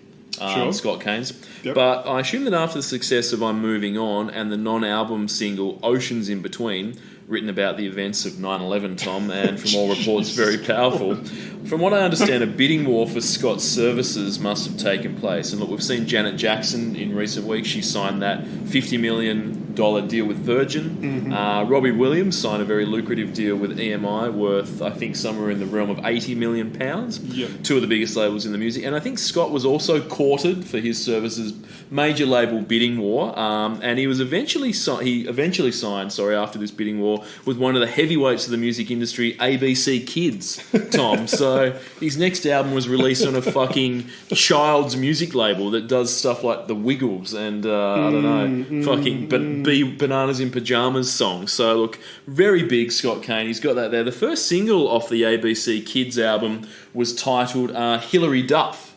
If you remember that song, Tom. Yes, I do remember that. The timeless classic, I've got a crush on Hillary Duff, Kids on the Block saying she's got the right stuff. Can't get see enough what he did there? of that wonderful Duff. Oh, Simpsons reference. Yeah, I watch her all the time on the TV and stuff. So great lyrics, great rhyming scheme with Duff and stuff. But is it appropriate for a 23-year-old man to be singing a song about how he has a crush on a 16-year-old girl? Not really. Now, in the wrong hands, Tom, it could have been very inappropriate. But luckily, Scott handles this, with sort of a style and stylish performance, enough class, enough style, and the performance is nuanced enough for you to forget that he's effectively singing about banging a child. So Scott handles this very, very well. He dials back the pedophile vibe on the other tracks from the album. He covers a wide range of topics, including roller coasters on the track What Roller Coaster, dancing on the song Made to Dance, and popcorn on the track Popcorn People, demonstrating that despite the label that this was released on, this isn't a children's album at all. It broaches topics in all, and the material appeals to people of all ages, not just kids, Tom. So look, and Duff herself, Hilary Duff, was so impressed with the track that she invited Scott to tour with her when she came to Australia, which was certainly a boon for Scott Kane, but seems like a poor decision on the part of Hilary. I mean, is it wise to invite a potential sexual predator on tour with you? It's kind of like seeking out a babysitter from the sex offenders register. Or going on tour with the Rolling Stones. Exactly. Nevertheless, nothing inappropriate was reported, so it can be assumed that nothing unacceptable happened from Scott, and nor did anything untoward happen at all, because the ABC Kids label, we didn't hear any news. No. Nothing happened as far as I know. Look, I don't think any non-disclosure agreements were signed between Scott Kane and Hilary Duff. For legal reasons, I should point out that this is all speculation, and I'm in no way accusing Scott Kane of being a sexual predator. In fact, I'm clearly a very huge fan. I just don't think that, it should go unnoticed that he sung a song about having a crush on a child. So, I mean, Hilary Duff, it's still kind of impressive that she was into that song enough to invite him to open up for her on tour, because she would have been 4 or 5 years older than most of his audience at that age. So, exactly. I'd be flattered that, someone as mature as Hilary Duff at 16 was into his stuff. Absolutely right, for sure. So it was good for Scott to get to do that tour and opened up a lot of new doors. So look, if you've not heard Roller Coaster, the album, it's because it did not receive the attention it deserved in Australia, but I put this down to tall poppy syndrome. The album was, once again, Tom, a major hit in Japan. So there you go. I'm starting to wonder if those Japanese have come down with the UK music virus, or possibly whether songs in English just sound 20% better than they do over here. Yeah. Look, this entire song lyrically is easily summarised in the 3-word title. Yep. The 3-word title being "I'm Moving On." Even Scott Kane said he thought the lyrics were a bit basic when he first heard them, but has since learned to appreciate it, probably in the exact opposite way to "I've Got a Crush on Hilary Duff." I bet you thought you'd end up leaving me, but that was just a fantasy. But baby, the tail has wagged the dog, yeah. Bit of an accidental self-own there, describing yourself as the tail. But anyway, I'm moving on. I'm feeling strong. I'm good as gone. Out of your heart, babe. I'm moving on. Here's my new song. Baby, look at me. I'm free. Ooh, I'm letting you go. I'm letting you go. No, that is the end of our show, yeah. We get it. You broke up. Nah, I got another 3 verses still to go, mate. So, yeah, if you like hearing someone talk about how he's definitely moving on, then this is the song for you. Oh, fantastic. Look, it is good to know that there is a song that tackles this topic, Tom. I know. So It took a long time, but we got there in the did, end. exactly right. So it shows his versatility as well, doesn't it? That song about breakups, song about Hilary Duff, the roller coaster, the popcorn one. Yep. Exactly, all kinds of stuff for his adult contemporary audience, because though the people that were children at the time, they're old now, and they can still enjoy this material some 20 years later because they've grown up with it, and they've matured with it as well. So look, he's not on Spotify. Couldn't find him on there, so no Spotify. That's only the second time that's happened. It was them, and was it Euphoria? I think. Yeah, I think did so. not register on Spotify. So you're going to have to fork out the $1. Ooh, most expensive this year so far. Yep. I'm sure that's entirely about its quality. Yep.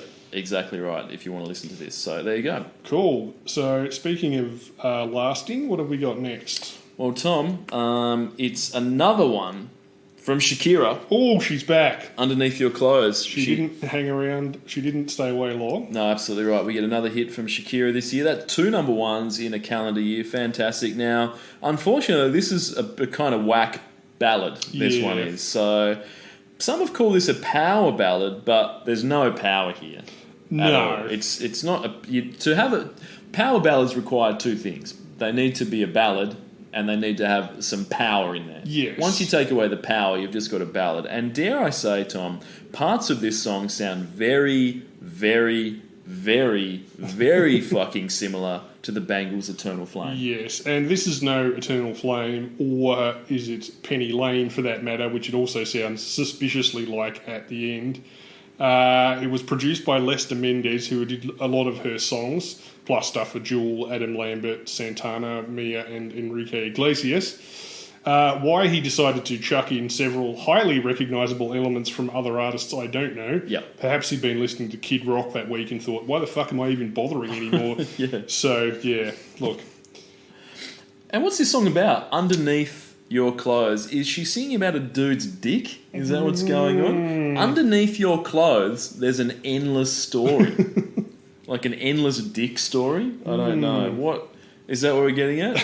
Underneath your... Could be a Nazi tattoo. Could be... That's what could be underneath the clothes. Yeah. I don't really know, but I assume it's just about some dude's dick. What else could it be about? I mean, it's a bit Underneath like, your clothes is an endless story. it's a bit like your body is a wonderland. Yeah. I mean, whether he's talking about Jessica Simpson or not, I'm pretty sure the overall terrain only extends for about the length of a normal human body.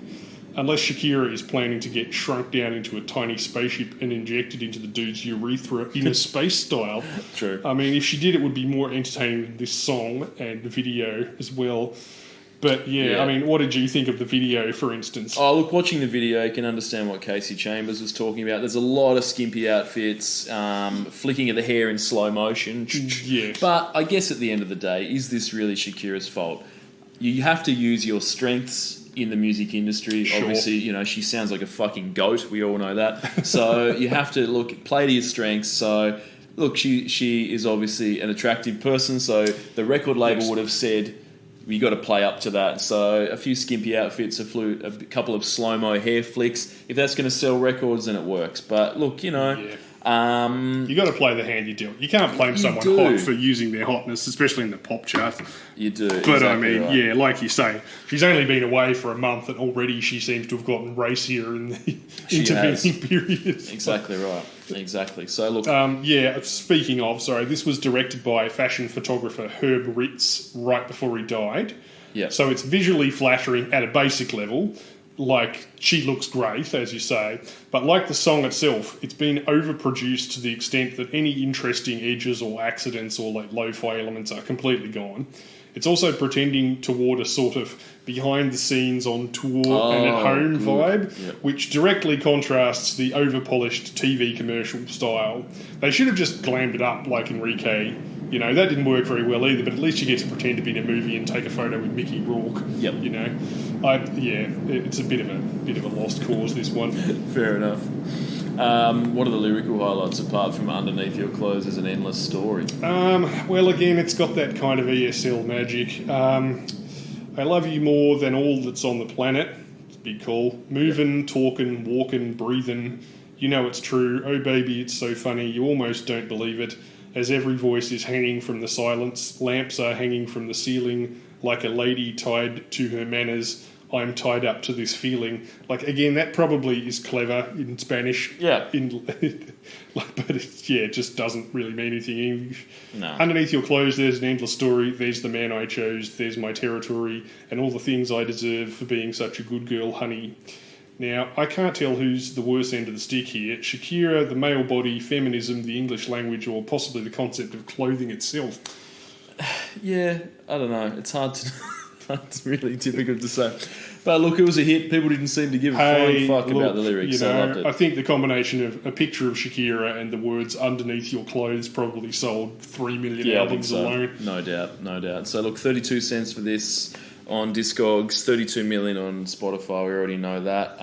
Look, Should we move on? Sure. Up let's move next is Eminem, Without Me. on. Slight gear change. Yep, 5 weeks for this at number 1 now. Crunch.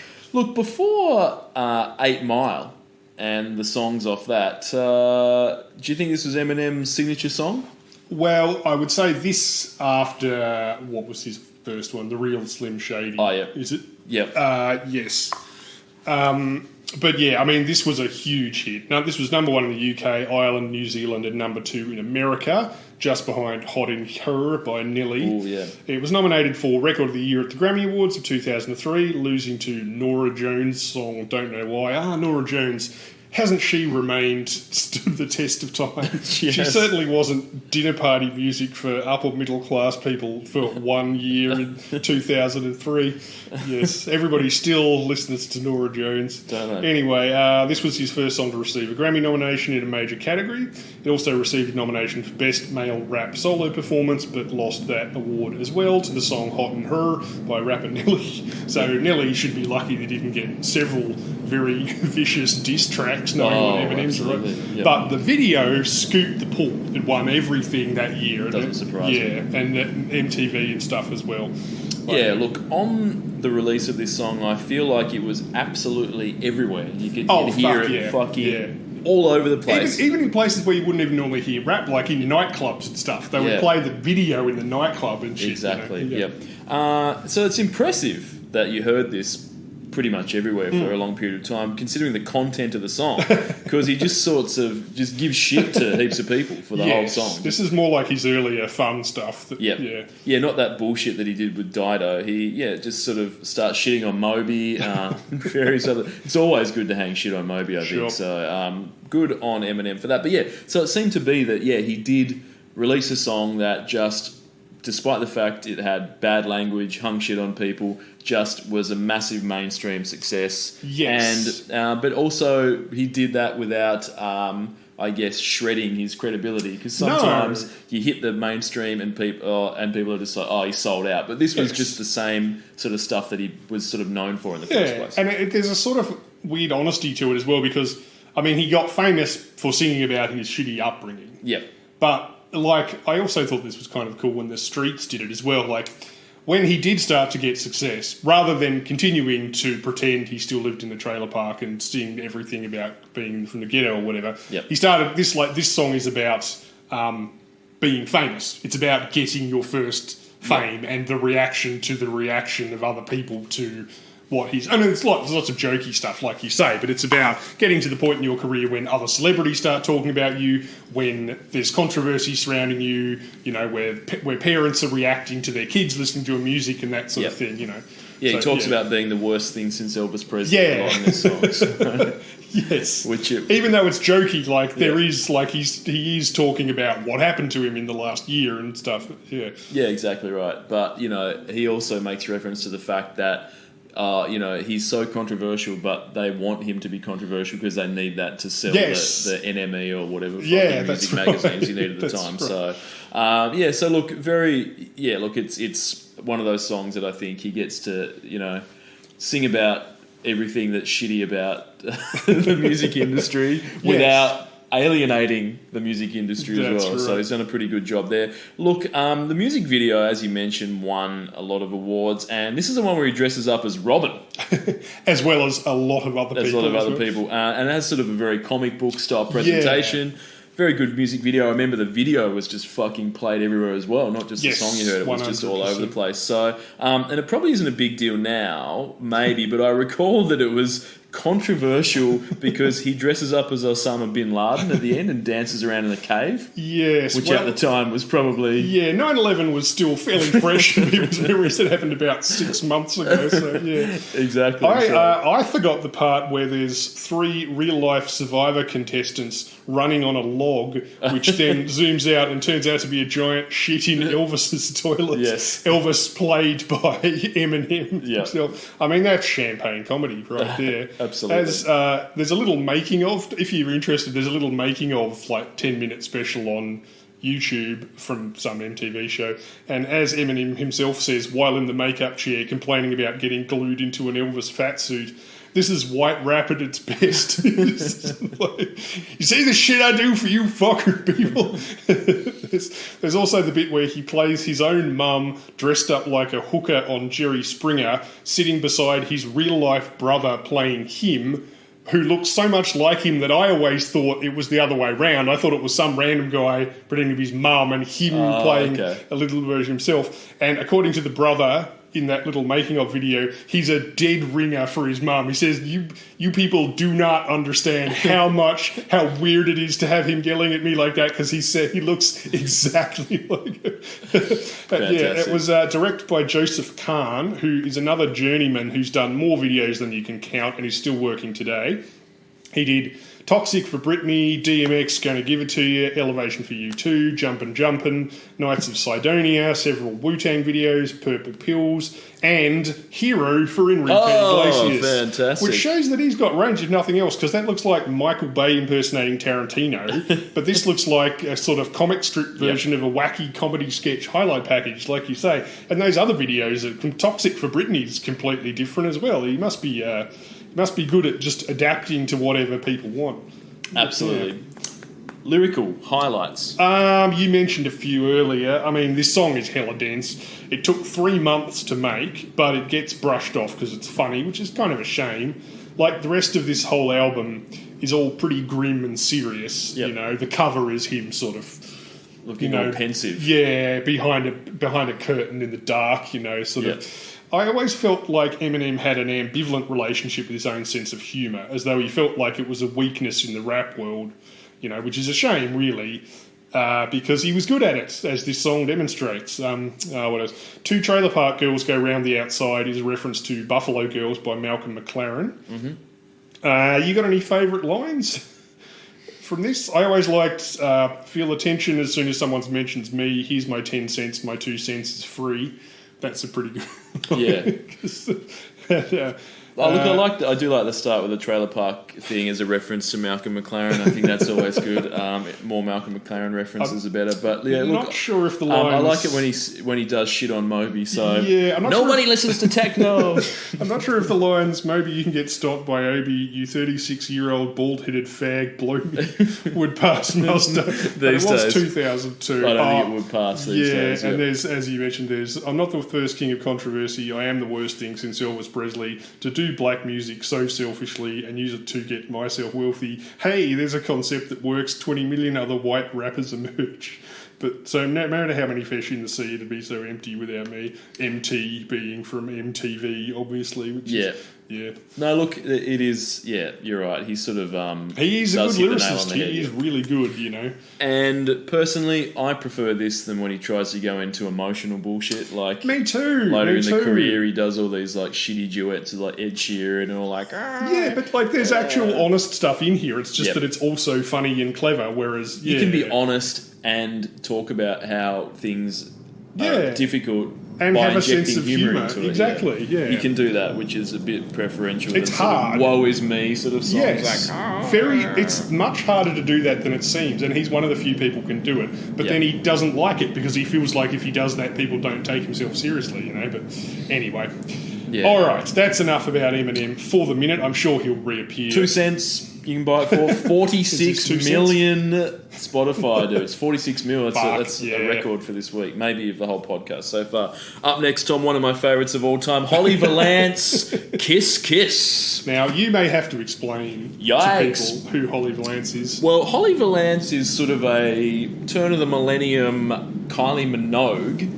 In the sense, and stay with me here, Tom. In the sense that she was on Neighbours. Yes. So she's a young actress on Neighbours, which Kylie Minogue was. Kylie Minogue then obviously went into music and became a big music star, and dabbled in acting from time to time. Yep. But Kylie is predominantly known as a musician. Holly Valance on Neighbours around the turn of the millennium, sort of early 2000s, and then she parlayed that success into a music career. Yes. This is her debut single.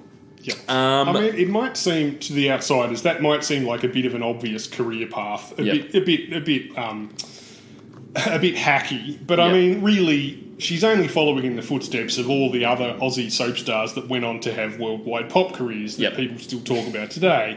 your Beck Cartwright, your Stephanie McIntosh, your Bruce Samazan, your Tamsin Sursok, your Melissa Tkaus, your Sam Clark, your the Blakeney twins, your Craig McLaughlin, your Stephen Dennis, your Tony Piran, and of course your Russ LaRock. Exactly right. Really, she's in a long and storied tradition of people who've left Neighbours and Home and Away and gone on to, Melissa was on E Street, I believe, as well, Tom. So we get another classy in there. Hands off that detonator, Tom. But look, yikes is what I will say about this. Now, Melbourne's own, should I say, Tom, Holly Valance, demonstrates that if you give it all away straight off the bat, then you have literally nowhere else to go. And by giving it all away, I mean the music video for Kiss Kiss is Holly completely nude with some well-positioned lighting effects blocking the audience's view of her nipples and vagina. And the rest of the video clip is just sketchy-looking dudes in tracksuits trying to feel her up. Yeah. The whole thing is just basically her dancing in the nude with some lights over the nipples. That's Even what you get. Shakira wouldn't have gone for that at this point. She would have said, you've got to wait until at least video 3 before you've got that. Also, frankly, when you're watching it, all you end up doing is trying to figure out whether she had like torches duct taped to her boobs, or whether it's some sort of digital early effect. CGI effect or something. Yeah, exactly. I think it might have been some early CGI, but the problem was she couldn't get any racier after this. She'd gone as far as she could go. So I think when people said, what's she going to do for the follow-up? Not in 2002 anyway. No, what will she do for the follow-up single? Obviously, well, you can't compete with that because, How many years away do you think we are from a pop star debuting their first music video with just them fully naked, with no full cover-ups? frontal nudity? I don't know. The problem is, what forum will they show that on? But, I mean, YouTube? I guarantee it's been done with sort of tasteful cover-ups. Yeah. But yeah, definitely. In the rap videos must have done that already. Oh, no doubt. Yeah, it's only a matter of time. Look, Sir Mix-a-Lot's put them on the glass. Sir Mix-a-Lot doesn't get the cans out, but the other ladies in the music video certainly get the cans out on the glass. Sir Mix-a-Lot, I understand, is a triple G. Yeah, absolutely. So, look, I do appreciate that the song is called Kiss Kiss, but she never actually says Kiss Kiss, because in the chorus she just goes, "Tonight you're going to get ma." Yes. And does the kissing sound, so I like that. This is originally a 97 song by Turkish singer Tarkan, which explains the Middle Eastern Aeolian musical vibe here, which sadly does not work at all with an ex-Neighbours star. Also, how do they get production to sound this thin? Is there a giant roller press somewhere in Victoria that they feed TV cash-in singles under before they release them? Yeah. If you coughed near this, it would just fly out a window. But yeah, despite that, it debuted at #1 in the UK, so make of that what you will. Oh, yeah, absolutely. Look, the UK love this sort of stuff. But yeah, you're right. You listen to the original and just go, yeah, the Middle Eastern vibe is because, of the original track is obviously sung. That's authentic. This is clearly inauthentic. In fact, this is even less authentic because this is a cover of a cover, in fact, because the English version was written by Stella Soleil, and she's Greek, and she's like a Greek Holly Valance, and it's also way better than this one. If you listen to it, you go, oh, right, that's what this is meant to sound like. It's sort of, it's her running around on the beach with hardly any clothes on too, but she keeps the sort of Middle Eastern vibe way better than Holly did. This just sounds plastic. It sounds thin and plasticky, Yeah, so this is her first album, had a #1 single, and then the 2 follow-up singles also reached the top 10. Her follow-up album, in Australia, that was Naughty Girl and Down Boy. She's fully clothed in those two, so it wasn't quite... You're supposed to do it the other way around. Yeah, exactly. So the follow-up album wasn't as successful, only had 1 single released, made it to number 14, and then after that second album didn't quite have the success, so she has retired from the music industry. But don't feel too bad for Holly, as she married a billionaire property developer about 10 years ago.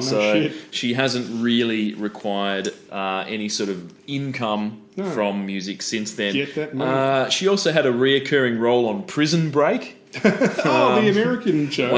Yep. And she was also the poster girl for 1-800-REVERSE, which seems like something from 200 years ago. It does, doesn't it? That's the pager effect. That's Yeah. what I was talking about. For some reason, 1-800-REVERSE sounds so much more old-fashioned than I wrote someone a letter. Yeah. You know, a letter still has a certain sense of class. Like, explain to someone what 1-800 fucking... Well, a lot of people probably don't know what 1-800-REVERSE is. If you, back in 2002, you might not have had a mobile phone. You might not have had a cell phone. So you might have gone to a payphone, but then at the payphone you didn't have any money.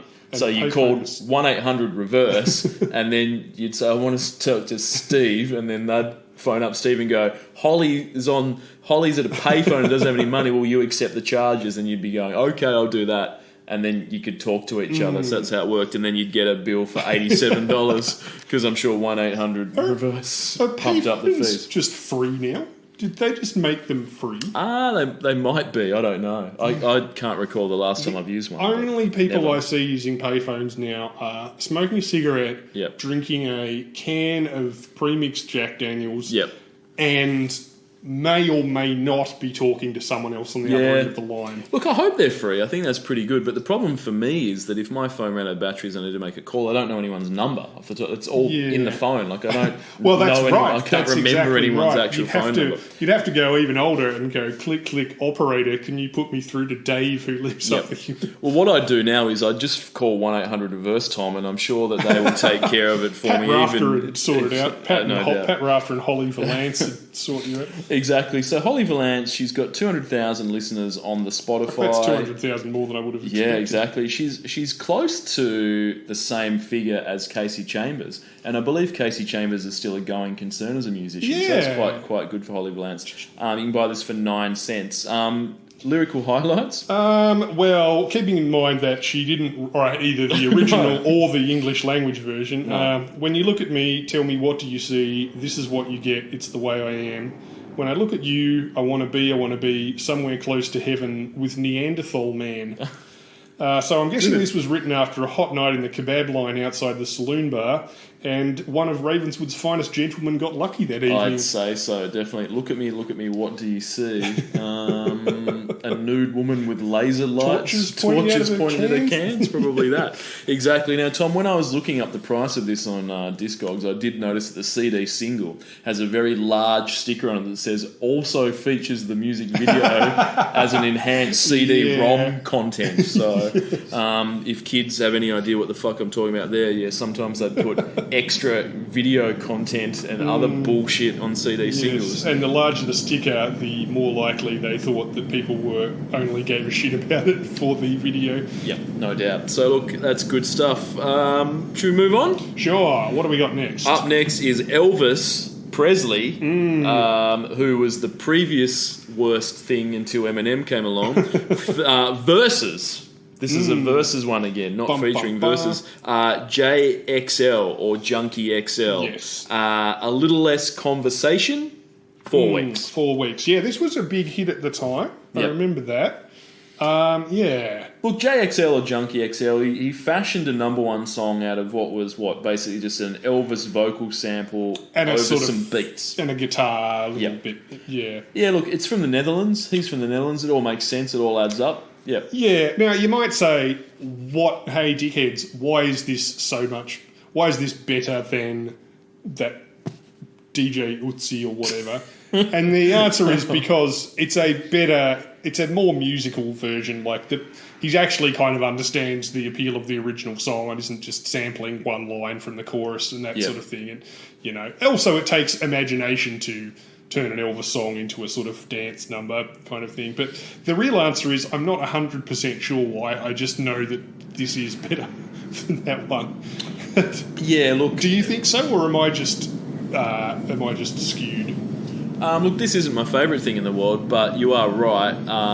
It's a cut above the DJ Utsi thing sounds fucking awful. It's terrible. It sounds like someone put that together in 24 to 48 hours. Just sat down. Whereas you feel like is a bit more nuanced. He probably spent a bit more time trying to tease out some.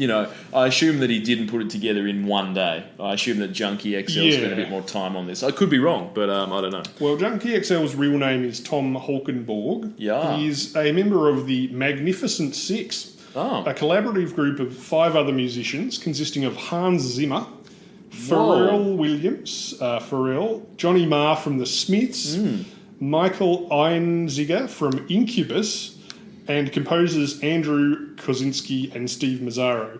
This supergroup of artists ranging from diverse backgrounds teamed up to compose the score for the Marvel comic reboot's second feature film of the original Spider-Man trilogy, The Amazing Spider-Man 2. So it's a good thing all that talent didn't go to waste on some bullshit project. Absolutely right, which is good. Fantastic, yeah.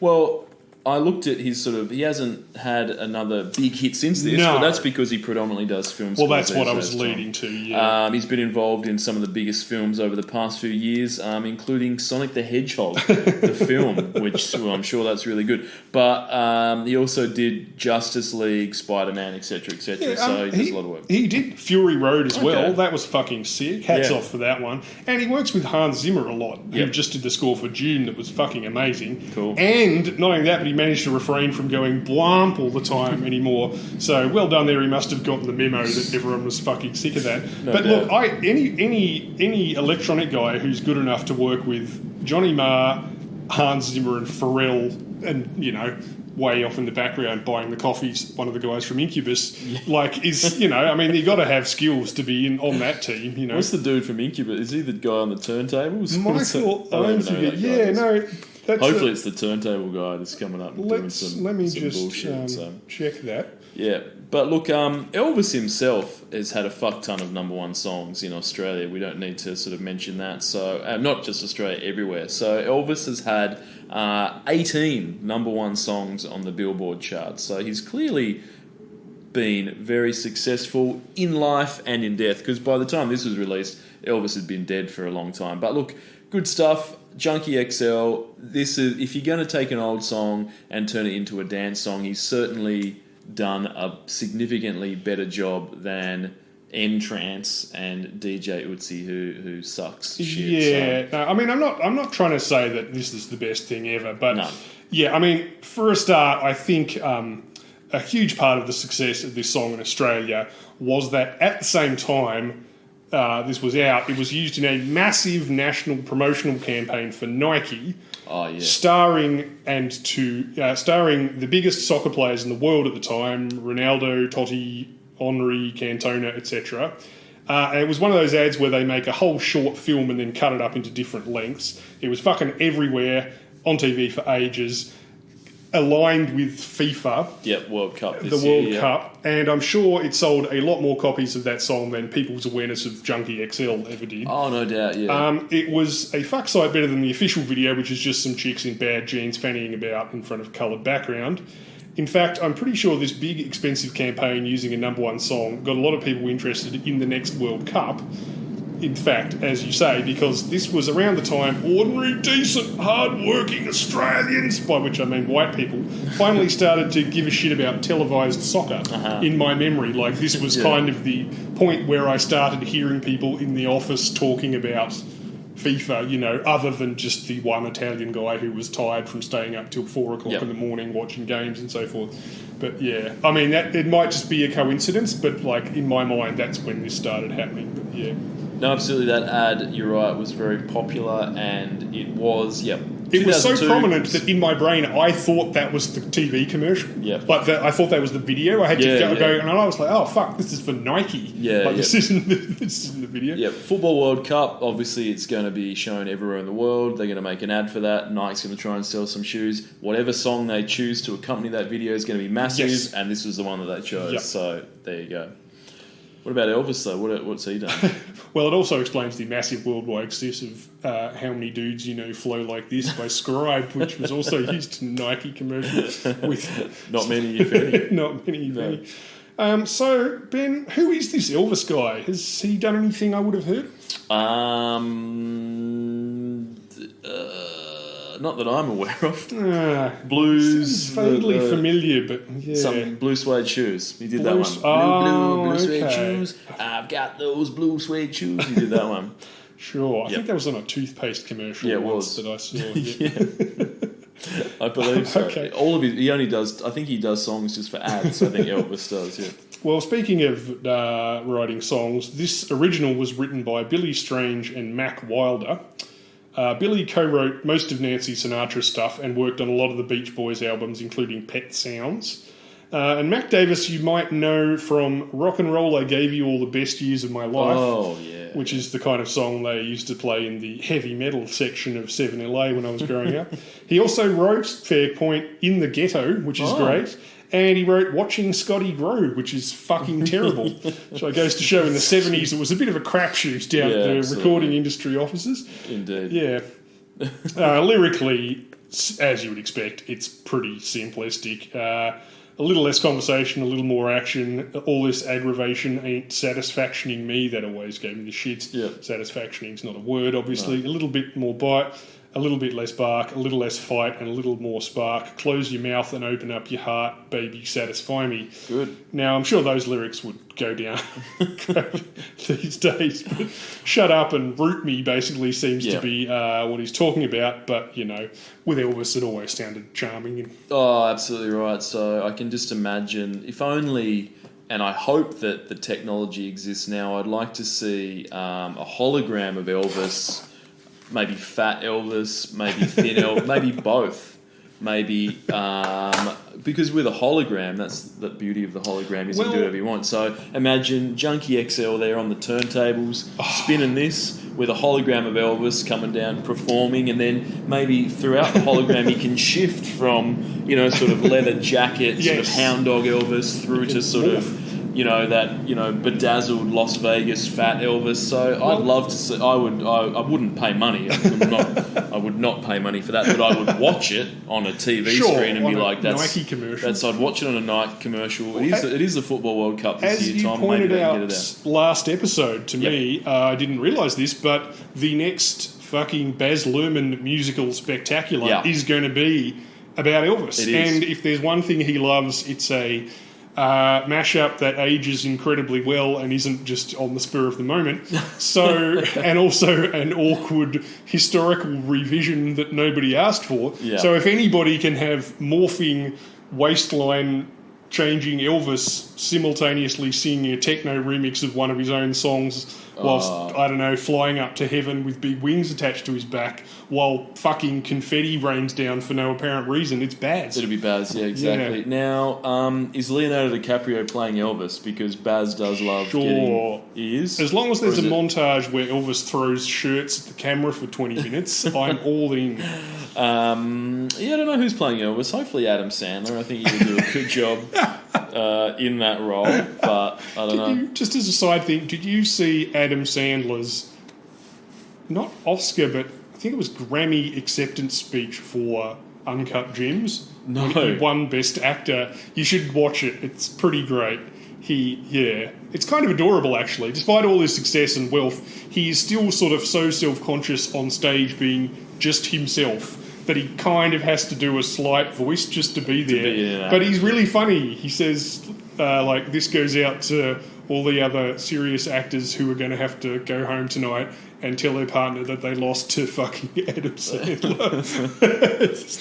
Well, that's good. It's really good. Look, I do respect the fact that he probably knows that 90% of the stuff he does is total trash. Yes, he's incredibly lazy, but then every time he does try to do a serious, like once every 5 or 6 years, he'll try to do a serious thing, and they always get kind of mixed results. Yeah. Either critics will like it, but nobody goes to see it, or people go to see it, but then they get panned, and so yeah. Yeah, I know. Then he thinks, well, then I could do Grown Up 7, and just they'll pay for me to go to fucking Hawaii with my mates and look at some cans. So exactly right. Who's going to turn that offer down? I wouldn't. Yeah, definitely right. So, but look, Uncut Gems. Look, it was good to see him. He obviously can play that sort of role. Yes, or he has a weird intensity when he wants to. He has a weird kind of nervous energy that he can kind of. Yeah, when you think of all Punch Drunk Love is like that as well. He has this weird kind of tension to him. Don't mess with the Zohan. the tension in that. Don't mess with the Zohan over those films where he goes on holiday. At least that's an actual movie. I mean, yes, he's playing a kung fu hairdresser from Israel and stuff, but Yeah. What's the cobbler? I think. Oh God! See, that was one of those serious ones where everyone just goes, "What the fuck is this shit?" I can't remember who it was, but someone took umbrage at the cobbler because, is it a cobbler someone that repairs shoes, isn't it? And like a cordswain is like a... Oh, the person who makes shoes. Oh, and I think they were like, that had the wrong title because I think he was like making shoes in this, but he should have been a shoe repairman or something. So, but I think if you're delving into those sorts of issues with Adam Sandler films, you're going to find that, there's a lot of continuity errors across the man's career. But yeah. So look, good on that. Good on Elvis. Can't wait to see who Baz pulls up for that role. So, good stuff. Look, up next. Oh, sorry. Did I say 13 million people on Spotify for Elvis? 2 million for Junkie XL, and you can buy this for 40 cents. That's less and then more than I would have expected, but yeah. Yeah. I think 13 million for Elvis. Elvis's core listenership, though, was probably outside the realm of a Spotify audience. True. So they would be slowly dying. I gather that if you're an Elvis fan, you probably have the CDs or the 78s, the Edison wax cylinder, whatever the fuck it might be. And young people probably, they probably don't need to listen to this. I don't know. Anyway, cool. Speaking of shit that young people love, what have we got next?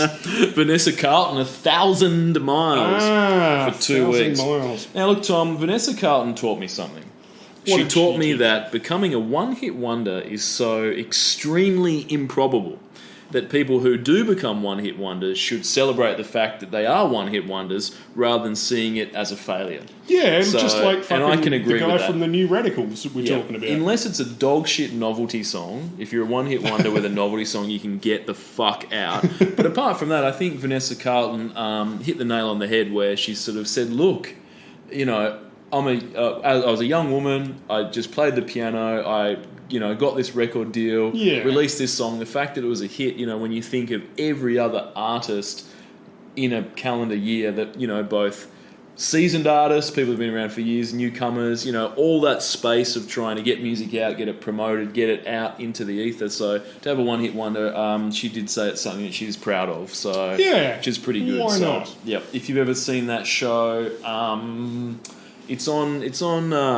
Vice and on SBS Viceland here in Australia called The Story Of, and they talk about the story of particular songs. Oh, okay. And this is one of the ones that they did. I should check that out. They tackle all the big hits, so they did this one. They tackle, other songs that I guess have, a real resonance with people, such as the Baha Men Who Let the Dogs Out, Eiffel 65 Blue. So it's that sort of... you're really selling this show. It falls into that Vice category where you don't know whether they're being ironic or earnest, you know what I mean? So because they've chosen, Who Let the Dogs Out, which is kind of like objectively shit. So are they all one-hit wonders on this show? Is it a secret...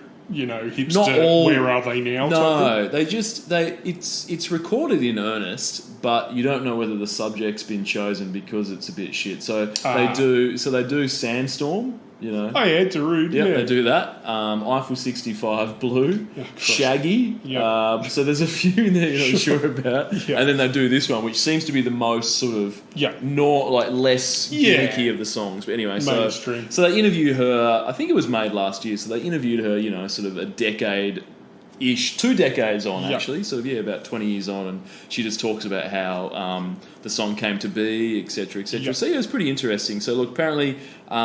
She recorded a demo tape, and this song was just an instrumental interlude on the album, the piano bit. Yeah. So she just did that, and then due to the record label, who she'd signed with, thought that they were like, this is a hit. So he got the song, reworked it, added a heap of shit in there, and she wrote this when she was 16 years of age, and after a little bit of rejigging admittedly, it became a massive hit. So in that video, she's what, 17, 18? Probably, yeah, she's not very old. So, it's pretty upbeat for a piano song. Yeah. Like a lot of piano ballad things are just fucking boring as all hell. But they sort of Yeah. this has a bit of a sort of it builds. Especially for something by a 16-year-old. Like, it's not just kind of emo complaining about stuff. I think the piano bit sort of it sort of has that earworm quality. It probably can get stuck in your head for about 3 years. So I am a sucker for piano songs, I must admit. Yeah.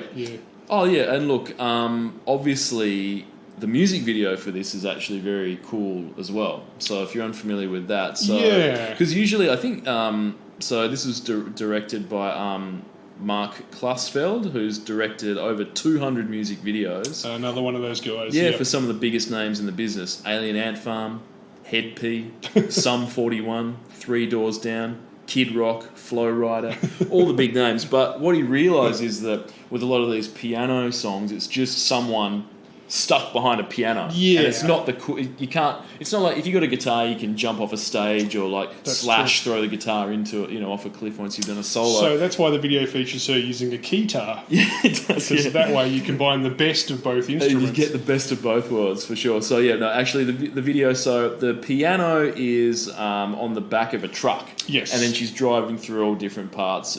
So she's down on the street, then she's out, in the city, then she's out, in the countryside doing all kinds of shit. So, like Long Way to the Top by AC/DC, except if Angus Young was a cast member of the OC sort of thing.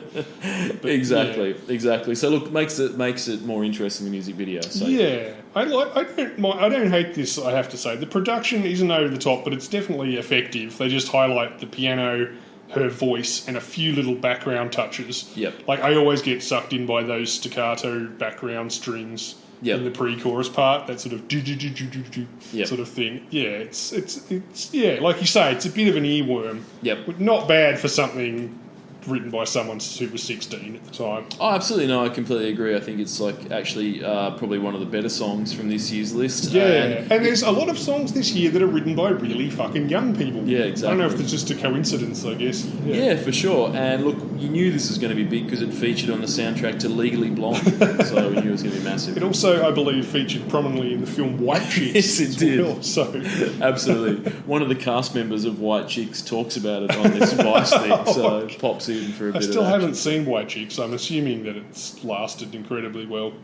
Yeah, I saw it when it came out and it was awful, but I assume it's like a fine wine, it's probably improved with age. So yeah. Look, this song, when they asked Vanessa Carlton what the song was about lyrically, she said it's about a Juilliard school student. So she moved to New York City to, I think, go to a ballet school. At 16, wow, okay. And then the ballet school didn't really work out, wasn't her thing, so she just, went, my backup's music, and obviously talented enough to write this hit. So she met a Juilliard school student who apparently now is a very famous actor. Oh, okay. So she had a crush on them at the time while she was studying, but won't reveal who the song's about. So I went onto Wikipedia and had a look through the list of alumni, Juilliard School alumni, and I've deduced that the song was written about Robin Williams. Ah, yes. Well, that does make sense. It does make sense. So I assume so. I think it was his performance in Jack that finally brought her round. No doubt, absolutely. So Vanessa Carlton, she was wearing a Flubber T-shirt in the Vice documentary, so big fan, yeah. Ben, the album that this is from was called Be Not Nobody. Yeah. Is that one of the worst album titles of all time? It is, yeah, absolutely. The short answer, I'm afraid, is of course not. The worst album title of all time is a tie between Chocolate Starfish and the Hot Dog Flavoured Water, Linkin Park, and Chocolate Starfish by Chocolate Starfish. Yeah. So, yeah, this could never approach that level. But still, Be Not Nobody is Be Not Very Good. Yeah, that's fucking I'm afraid. That's trash. So It be not good at all. Well, you can't win everything, I think. But, look, yeah, this was her first album, so maybe I'll give her a pass for that terrible title. Well, that's the weird thing. Like, lyrically, it's better than... Be Not Nobody sounds like a 17-year-old wrote it. But the lyrics, actually, they're not too bad, They're sort of... They're a little bit bland, but like making my way downtown, walking fast, faces pass, and I'm homebound, staring blankly ahead, just making the way through the crowd, and I need you and I miss you, and now I wonder, if I could fall into the sky, do you think time would pass me by? Because I'd walk 1,000 miles if I could just see you. Yep. I'm not sure if those lyrics are bad or not, But she should definitely give the Proclaimers a call for some sort of charity walkathon where the three of them go for a 1,609.34 kilometre stroll just to show up at some dickhead's house and sweat all over them. Yeah, exactly. Look, I was going to say she won up the Proclaimers on this, didn't Oh, they? no, because they specified that they would walk 500 miles and 500 another more. 500 So more. they're walking the same distance. Yeah, they've got halfway and gone, should we keep going? Yes. Yep. Whereas she's just gone, nah, I'm going 1,000 miles just to look at someone. Yeah, but the thing is, they were walking the 1,000 miles. She's going the 1,000 miles sitting by a piano on the back of a truck. That's true. So- And also she does specify that she has the ability to, quote, fall into the sky. That's true. So perhaps she has some sort of, She might be going 1,000 miles radioactive vertically. flight power. Yes. That's true. Yes, or she can travel horizontally. She's just jumped off the moon and is going to travel 1,000 miles that way. So that's probably not scientific how it works, jumping off the moon. Well, but anyway. speaking of highly mature songwriters, who have we got next? So just real quick, 4 million for Vanessa Carlton on Yeah. Spotify. That's a pretty good amount. She's still got people listening. Yeah, exactly right. So 4 million. I She think is would great. be on a lot of Ort's Playlists. greatest hits of the Orts fuck, playlists, for Absolutely sure. right, definitely. Best video clip things probably, or best piano ballads piano or some songs shit. Yep. by girls. And 30 cents for that. Good times. All right, so up next for 6 weeks, Avril Lavigne, Complicated. Tom, Not her first hit. Her first hit was Skater Boy, but this is her first number one hit. Yep. Yes. Now look, do you think this song is written about her marriage to the dude from Nickelback? Probably not, as this was released about 10 years prior, but I imagine that was one complicated relationship. Avril and Nickelback guy. I like to imagine them at, say, 2 o'clock in the morning. They've both had a few drinks. They've been out at an awards show. They've come home. Tempers have flared a bit. And they're in their giant mansion having a screaming match that ends with each of them accusing each other of having the dorkiest name in the world. Oh, good one, Avril. Oh, nice comeback, Chad. Yeah. Just that goes on till, someone throws a glass at the wall and then they both go to bed. Yeah, I'd say that's probably how it works. I guess that probably happened a lot. And then, but the thing is, though, we learnt with Seal serenading Heidi Klum with Kiss from a Rose that she obviously just fucking had enough and had to get out of there because she was just sick of Seal being like, do you know when it's just like... With these two, I would have thought they were about on an Well, that's what I'm footing, saying. really. What's worse? Like, Chad's just on the couch and she comes in, why did everything have to be so complicated? And he's like going, oh, thanks. And then she's on the toilet. He's like going, I like your pants around your feet. It's like, fucking hell, Jesus. It's like... Not a lot of people know that that's what inspired that song. Avril taking on a the dump. toilet, Yeah.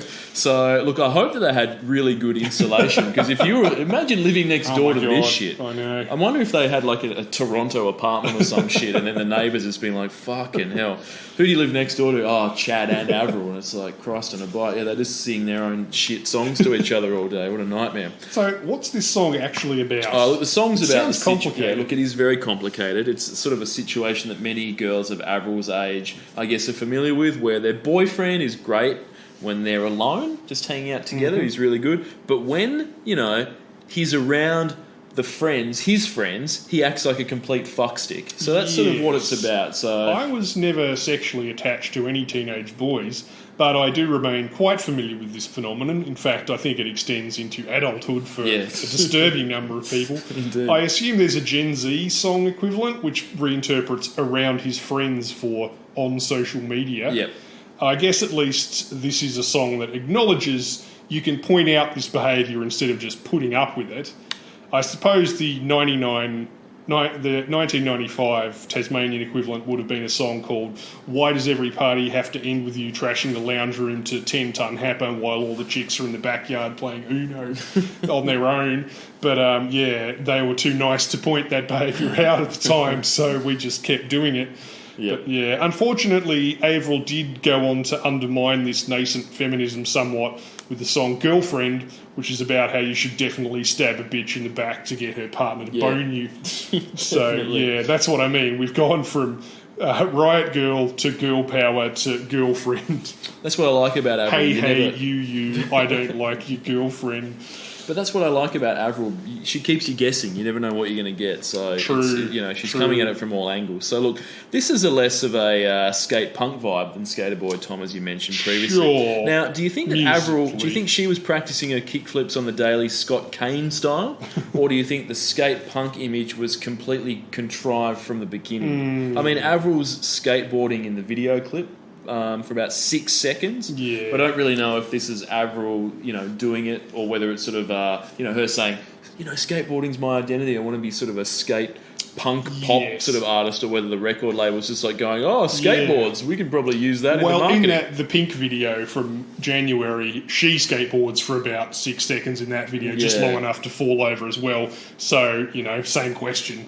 Yeah, exactly. Like, I'd hate, for Avril if she did legitimately skateboard for 3 months when she was 15, but now that's the defining characteristic of her identity. Yeah, that and now would suck. she's forced to wear a fucking bandana around her wrist for the next 2 decades, being, look at me, I've got stripy socks and shit. Yeah, it'd be like if Pink wearing a boat. actually hated the colour pink. Yeah, It was just like they gave her that one haircut for that one album, and then she was just stuck with it for the rest of her fucking career. Yeah, exactly right. So look, is everything, I don't know, it sort of asks the question, is absolutely everything completely dictated by record labels? Yeah. So when they sign a new talent, does the record label pull up the Excel spreadsheet and go, okay, we've got that bubblegum pop Scott Kane that appeals to kids. We've got the singer that's effectively a supermodel, the dudes who want to watch. We've got a pop rapper, someone who dances a bit. What else do we need? How about a skateboard? Yeah. So I don't really know whether, the skate kids are not listening to Avril Lavigne. No. Like the legit dudes that actually have a skateboard. No. Because this, this song Complicated is actually weak as shit, and was number 3 on the adult contemporary chart in America. Yeah. It sounds more like a sort of, an older person song.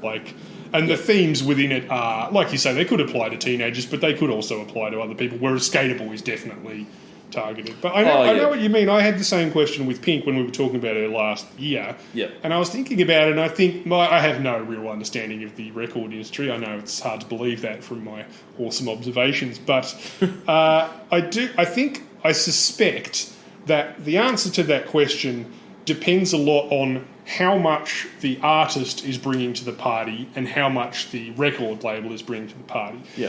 If, like Pink, you're like you're a busker that got discovered on fucking in LA on the fucking down by the beach, the boulevard or whatever.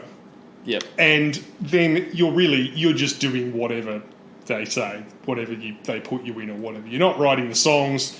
You're not very good at singing. They have to teach you how to dance, what to wear, what your name is, what colour your hair should be, and all that sort of stuff. And then they get Scott Kane in to teach you to do a kickflip. So. Yeah. Whereas if you show up like Casey Chambers and you have an established audience in a different arena than the one you're moving into, like you've got a country and western audience but you're trying to be a pop star, people know your name already, they know what you look like already, and you write your own songs and play your own instruments. Yep. They're not. So then I'm guessing you get a bit more leeway into what you look like and what your image is. And even then, they still convinced her to wear a dumb jacket on the cover of it. Yeah, exactly. Yeah, look, it is really difficult to say, and I gather also gender probably has a lot to do with it too. But still. Oh, look, I think the answer to the question is that it's none like no one comes in 100% fully formed, and no one probably comes in with if they nothing. did, they'd have their own label. They wouldn't need a record company. I'm sure it's a sliding scale, and then the record label's probably like, oh, look, I saw you skated in here today for this meeting. Why don't we incorporate some of that? But like you say, I think it's like Pink, like we were talking about. She's not vanilla, but she's the Pink in the Neapolitan. She's right next to vanilla, which is like Avril Lavigne here. Like she's designed to appeal to people who would buy normal 13-year-old girl music, but think they like something a bit more edgy. But they're not actually edgy enough to be actually listening to Black Flag or some 41 or actual skate bands, So, but there's a market for that, so then they carefully aim her into that niche, Yeah. No, exactly right. Look, I don't think any Avril songs were on skate videos around circa 2002, No, probably. no. But look, Avril's record company, Arista, they had her work with several producers sort of on this album before they found a combination that worked. So the combination... Well, was a again, she's songwriting- really fucking young as well. she is. like- Yeah, exactly. So they found a songwriting trio, Lauren Christie, Graham Edwards, and Scott Spock, who collectively called themselves, wait for it, Tom, The Matrix. Yes. The stupidest shit I've ever heard in my life. Going, we're a songwriting trio. We're going to call ourselves The Matrix. The only thing you can say, a film called that came out like 2 years ago. Yes, I know. The Matrix, they were a production songwriting trio who also wrote for Britney, Christina, Hilary Duff, etc. They've tailed off a bit recently, but they were very big at this time. They also formed a band with Adam Longlands and the then unknown outside of Bible Basher circles, Katy Perry. They recorded a full album together and then argued about it so much that they shelved it. And by the time they were ready to actually release it, Katy Perry's first solo album had come out and nobody cared anymore, if they ever had, about The Matrix, who nobody really knew. Yeah. Like you say, if you'd said The Matrix at the time, anybody would just think of the movies.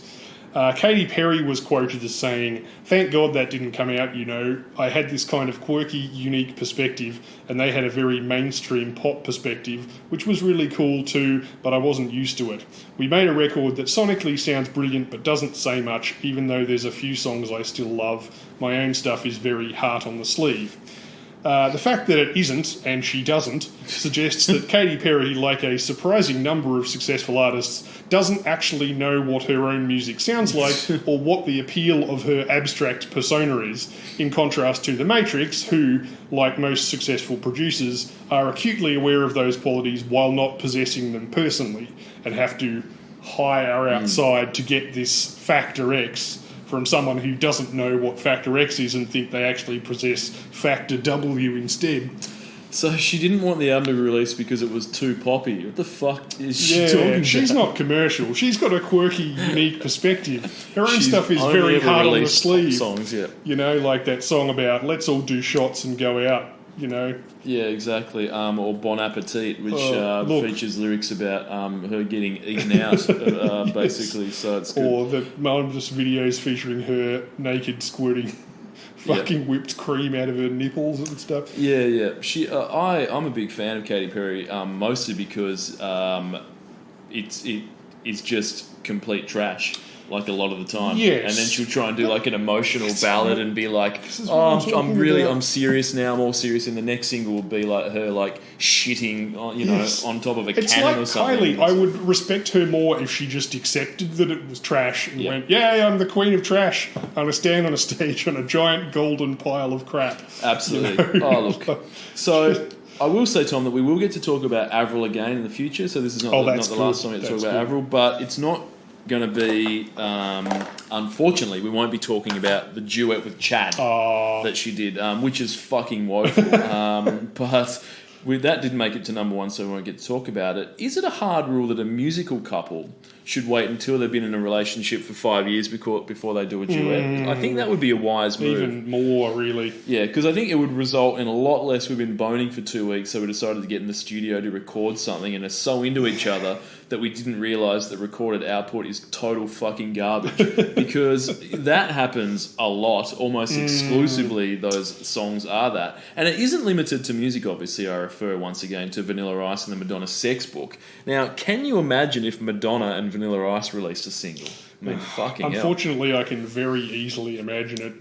In my head, it sounds a little bit like the theme song of Die Another Day. Exactly right. But with slightly more rhymes about how dope you look with your hat on backwards, rolling in your 5.0. Indeed. So look, I'm a huge fan of parody songs, and Weird Al did a parody of this. And now, of course, we got to understand that at the time, Avril Lavigne was quite young. She'd just come into the music industry. She was dealing with the whole sort of scenario of what it must be like being a young female artist, trying to make your way in music, trying to forge your own identity, but also having sort of outside influences trying to guide you in certain directions, which I think in many ways the song is probably a little bit about how being a pop star and being a new pop star can be quite complicated. Yes. So I think Weird Al sort of listened to this song and then tried to sort of do a parody song about what it must be like for Avril Lavigne being a young lady in the sort of complicated and difficult music industry, as a Sure. young woman.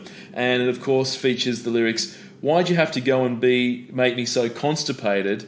Right now, I'd do anything just to get my bowels evacuated."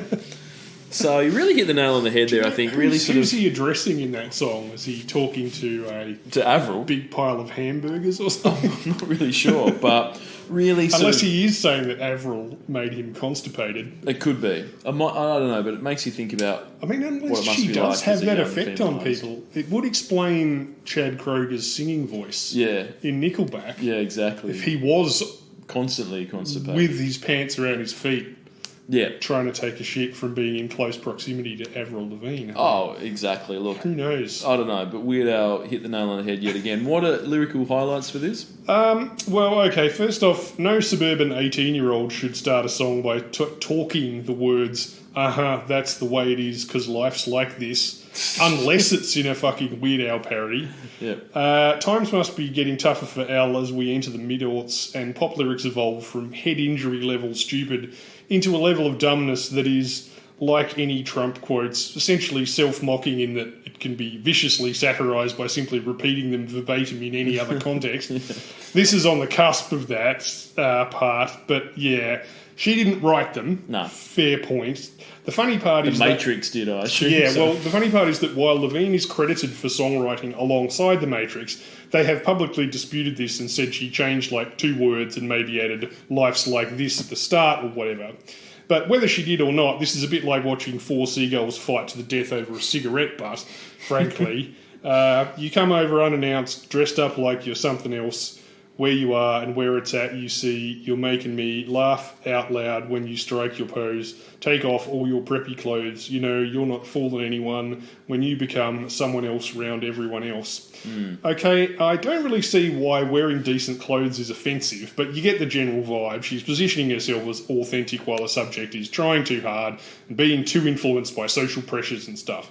However, we have to take her word for that bit of self-branding in this song. Yep. For instance, in the video to this, she wears 3/4 length cargo jorts with a chain wallet, a wife beater under a tartan necktie, and has visibly ironed her hair.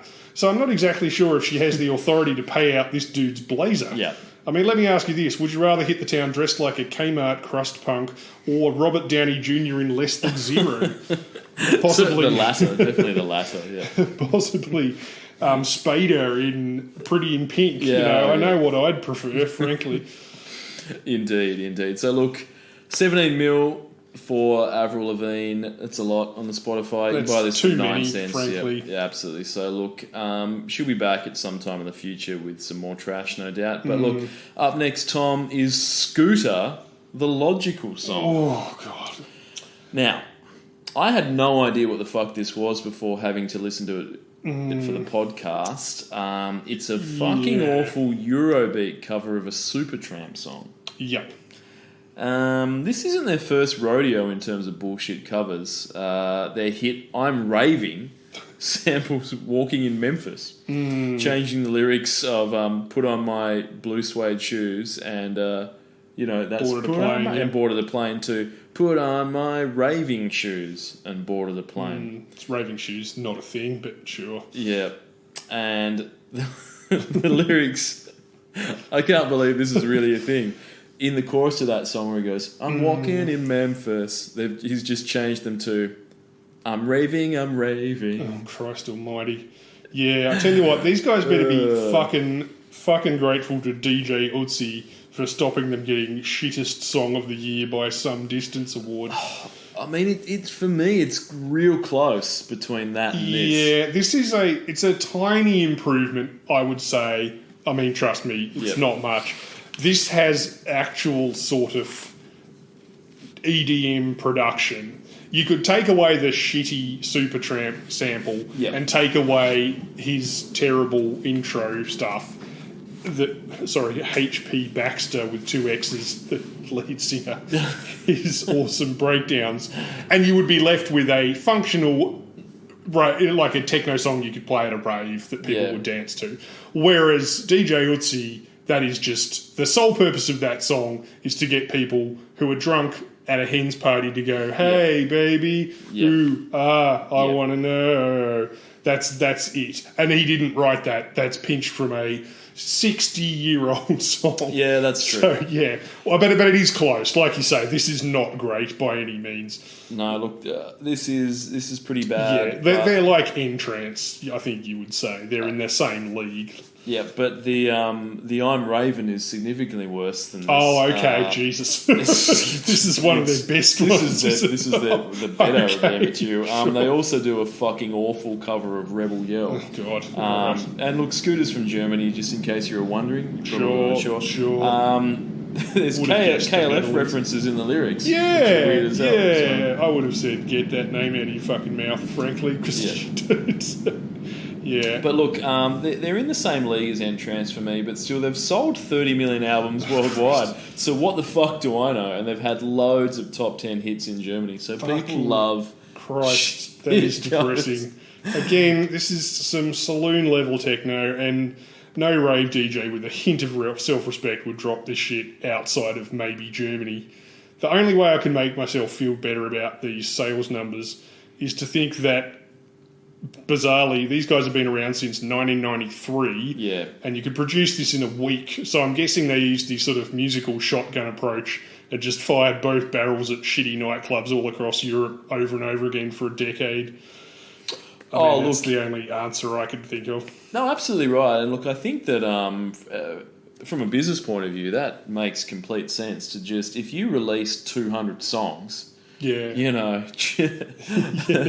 one of them may break through and be a club hit. So and I'd say that's what Scooter's done. Look, they're still pumping out trash today, which is impressive. They're onto their 6th iteration of the group. They're still going now. Yep, 6th iteration. 20 years. Yeah, so they keep the group keeps changing and morphing. But 30 years. I should say. Yes. 30 they've been going for 30 years. On iteration number 6, and they did a single with Timmy Trumpet last year, so you know they're on point. Jesus.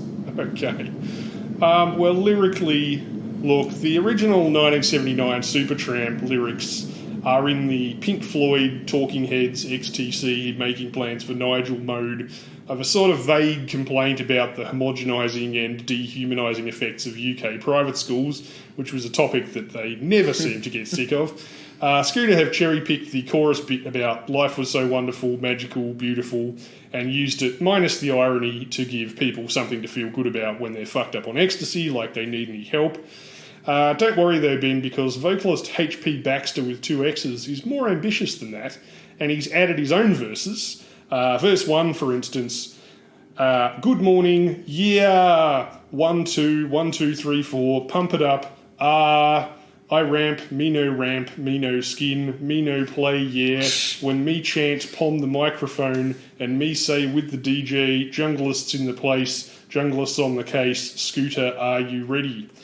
Now, I barely need to point out that this is not jungle, and also that H.P. Baxter with 2 X's is not just white, but aggressively white. Yeah. He has bleached white hair, an ear, eyebrow, and nose piercing, and in the video he's wearing a white turtleneck and white jeans under a white trench coat. He looks like a Nazi Mugatu, and I'm not here for it, frankly. No white person should be saying pon under any circumstances, not because of political correctness, because you sound fucking ridiculous. Yep. There is a metaphorical toilet bowl brimming with these words, and it's growing every day. Feel free to chuck in any there that you can think of as we progress. Yeah, sure. No, I will do, Tom, absolutely. Look, what I do like about Scooter is that, not so much on this song, but certainly on the I'm Raving song, as I talked about before, that usually when people take a song and they want to change the lyrics, they try and use maybe a word that rhymes with the original. They might try and take the original lyrics and build on them, or change them in a subtle way, or have it refer to something related to the new style of music or something like that. Exactly right. So sort of try and do that. But when you have the chorus that goes, I'm walking in Memphis, and you've changed the lyrics to I'm raving, no thought has gone into that. No, you've not used any creative hasn't. wordplay. But I think that I might embrace that as well, and sort of just take some classic songs,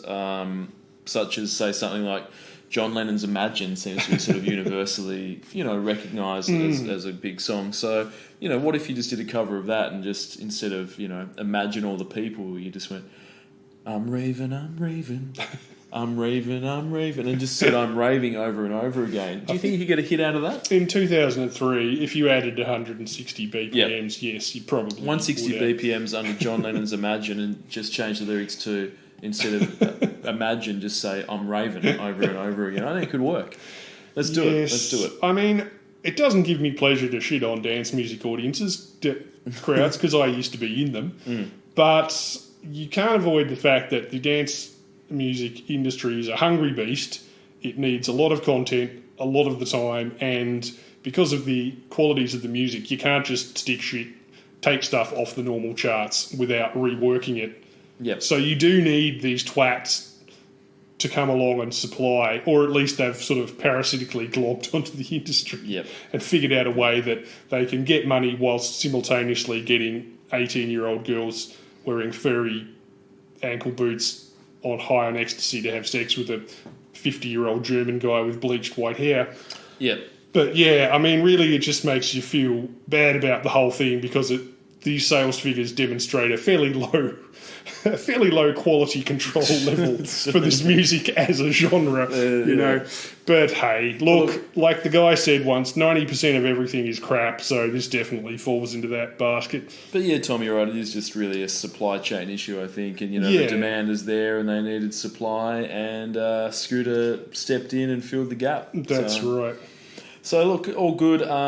3 mil a month. Scooter still gets. Well, those sales figures, they've obviously got a European audience. Yeah. And 38 cents for this, but I don't recommend purchasing this under any circumstances. So look.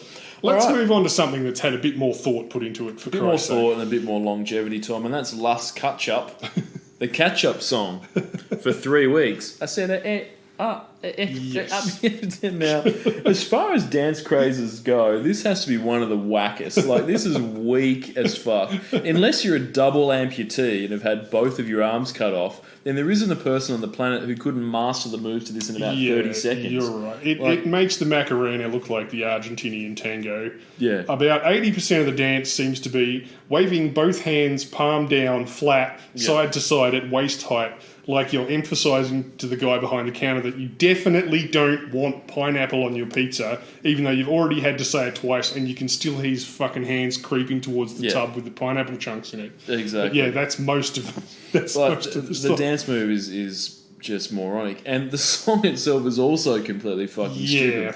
Because it's about a dude named Diego who loves Sugar Hill Gang's 1979 hit Rapper's Delight. But he doesn't understand the English lyrics, so he makes up his own raps, which are complete gibberish. And that coincides to the actual lyrics of this actual song. Yes. So that's it's the a real character in the song. Tiramisu of stupidity, if you exactly. That's the girls the girls in Lust Catch Up doing impersonation of the character in the song who's doing a gibberish version of rappers. It gets even stupider, which I'll come to later on. But please, like you say, clearly, they were onto something, I guess.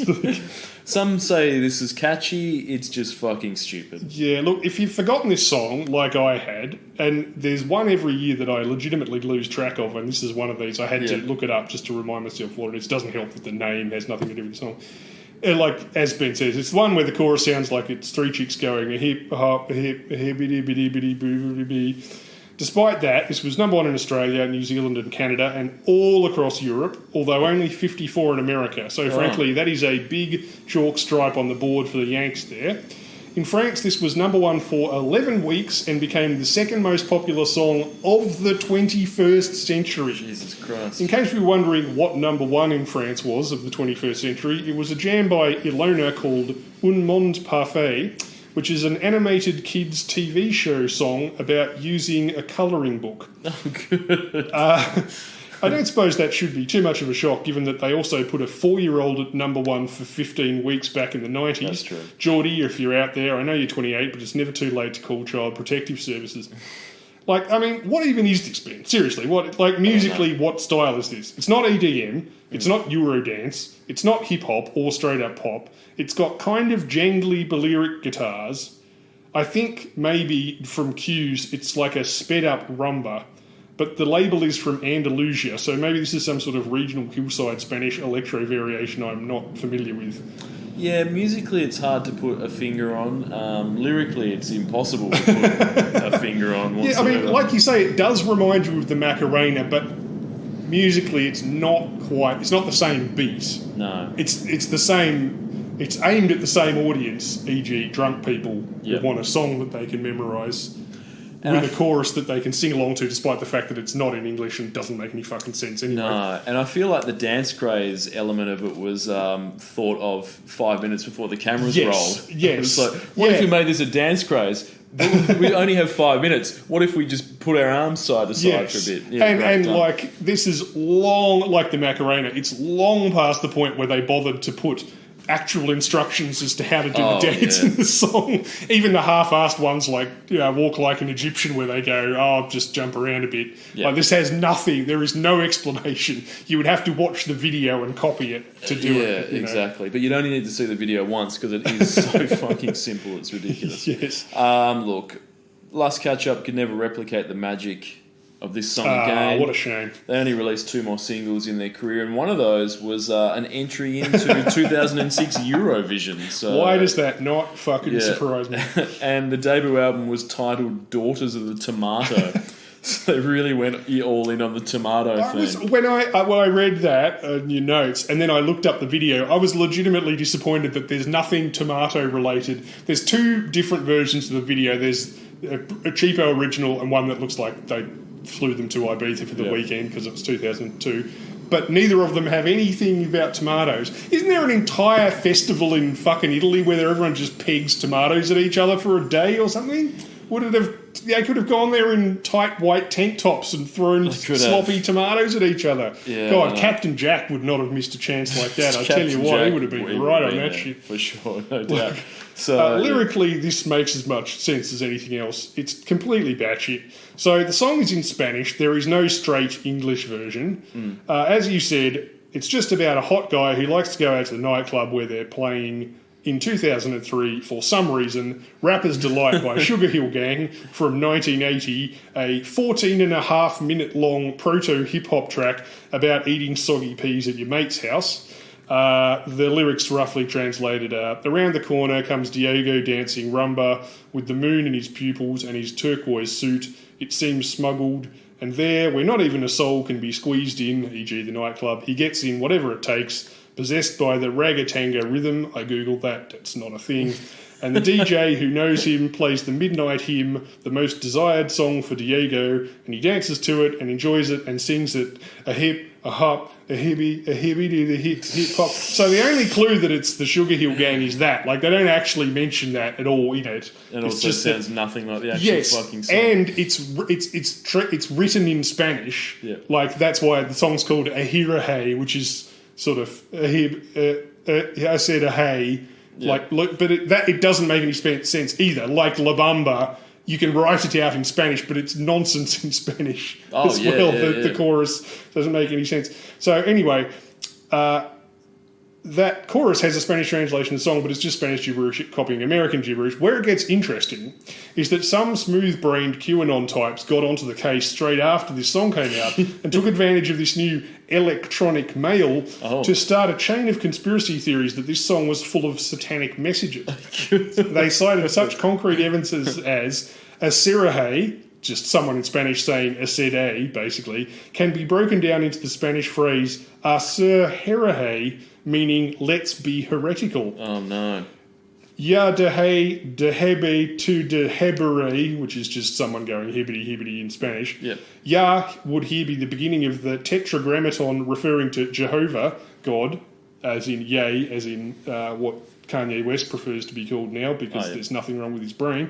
The phrase would therefore be Jehovah deha tu ser, which is Jehovah, let go of your being. Oh, no. Where there isn't room for a soul, referring to the nightclub, supposedly referring to hell, And the DJ who knows him plays the midnight hymn, referring to satanic rituals which occur at midnight, Ben. Jeeps. Anyway, not much came of it. A few kids were sacrificed. A Dominican television station banned the song, and Tucker Carlson put his tiny little bow tie straight onto the case. But, like most of these things, it turned out to be bullshit. I was going to ask you, if you had to show up in hell for listening to music, as these idiotic cunts say that you're going to, which song would you tell the murderers that you were in for? Would it be Judas Priest, Suicide Solution, Jesus is a Cunt by Cradle of Filth, or the Ketchup Song?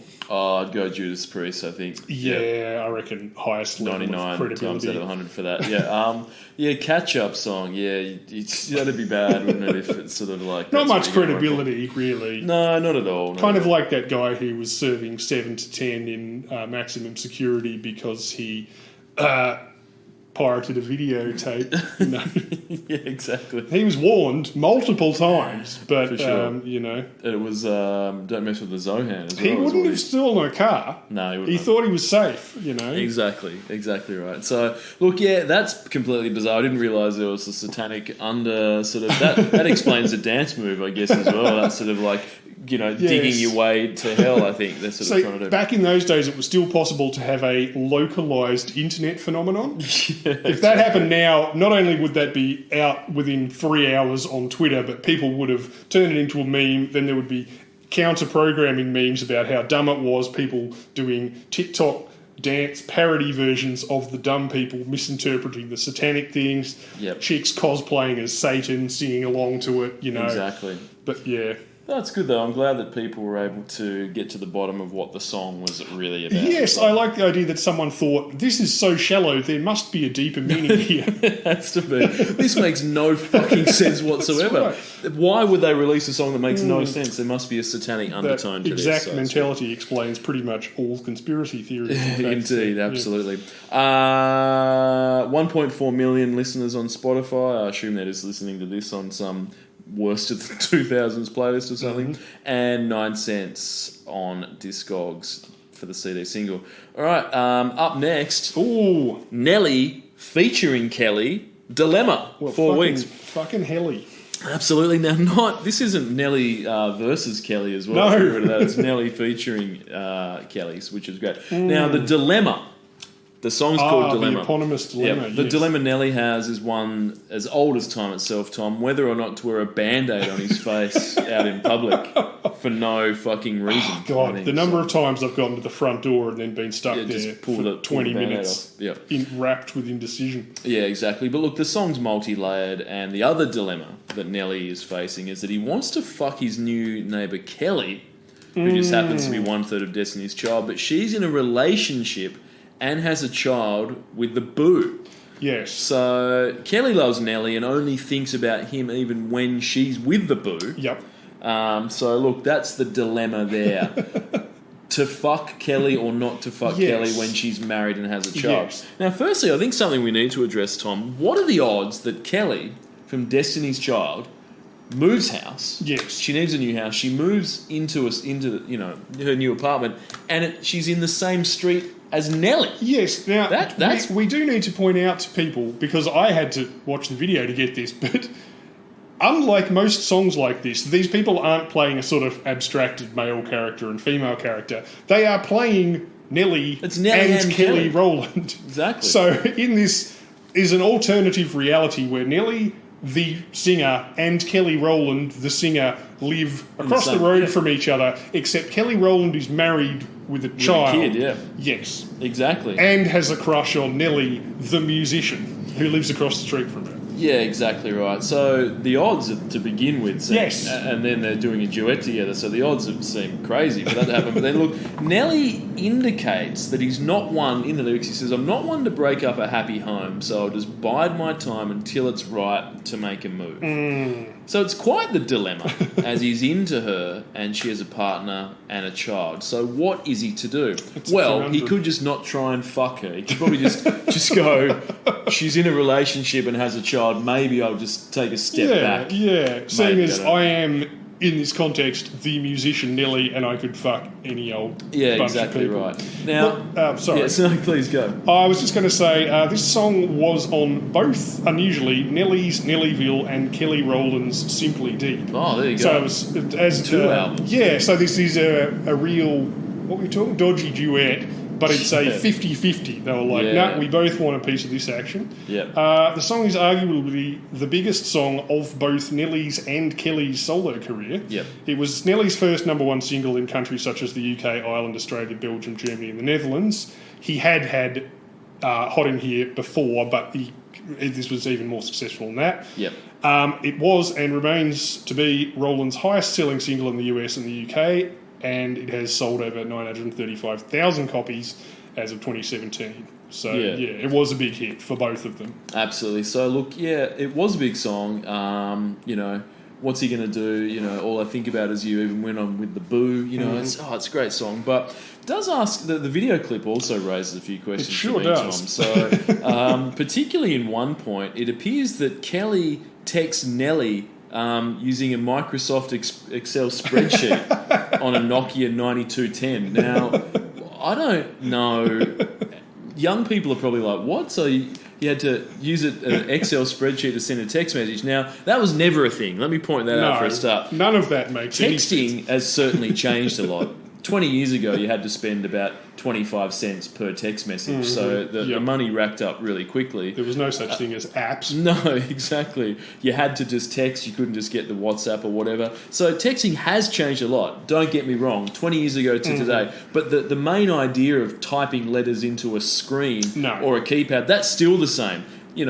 No one has ever had to use Microsoft Excel to send a fucking text message. No. So no idea what the hell was going on with that. The only thing I can suggest is that this song, as the video makes very clear, takes place in a fictional parallel universe suburb called Nellyville. Yep. So perhaps texting people with a spreadsheet on a Nokia is possible in Nellyville. Yeah, definitely. I mean, what else is possible here, you might ask? Well, don't panic, because the start of the song lets us know by sampling the first 4 bars of his own song, Nellyville, which explain as follows. Welcome to Nellyville, where all newborns get $500,000.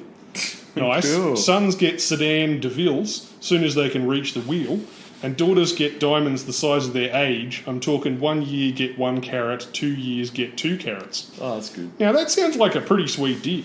Yep. Although, I'm not sure what that would do for corner shop prices in and around the Nellyville area. Yeah. It also just goes to show that even if you have a sick Cadillac and $500,000 trust fund, some cunt with an unnecessary Band-Aid on his face will still try to root your girlfriend. Yeah, that's exactly right. Those people exist wherever you are, so, yeah. But I think Nellyville does sound like he's sort of one of at the very vanguard of, the forefront of a universal basic income, I think. So Nelly clearly, yes. Yes, his wrinkle in that is to give the person their entire lifetime's worth at birth, as opposed to paying it out, But I think that's sort of it. So he's providing, the welfare state in Nellyville. He's sort of, I don't know whether he's just dishing out of his own pocket what's going on, but certainly it sounds like a good place to live. You get that sort of a little bit of a head start from, people that are born outside of Nellyville. Yes. You get that $500,000, the carrot that's as big as your age sort of thing. So, and as the French hip-hop star Geordie demonstrated, there's no one you can trust more than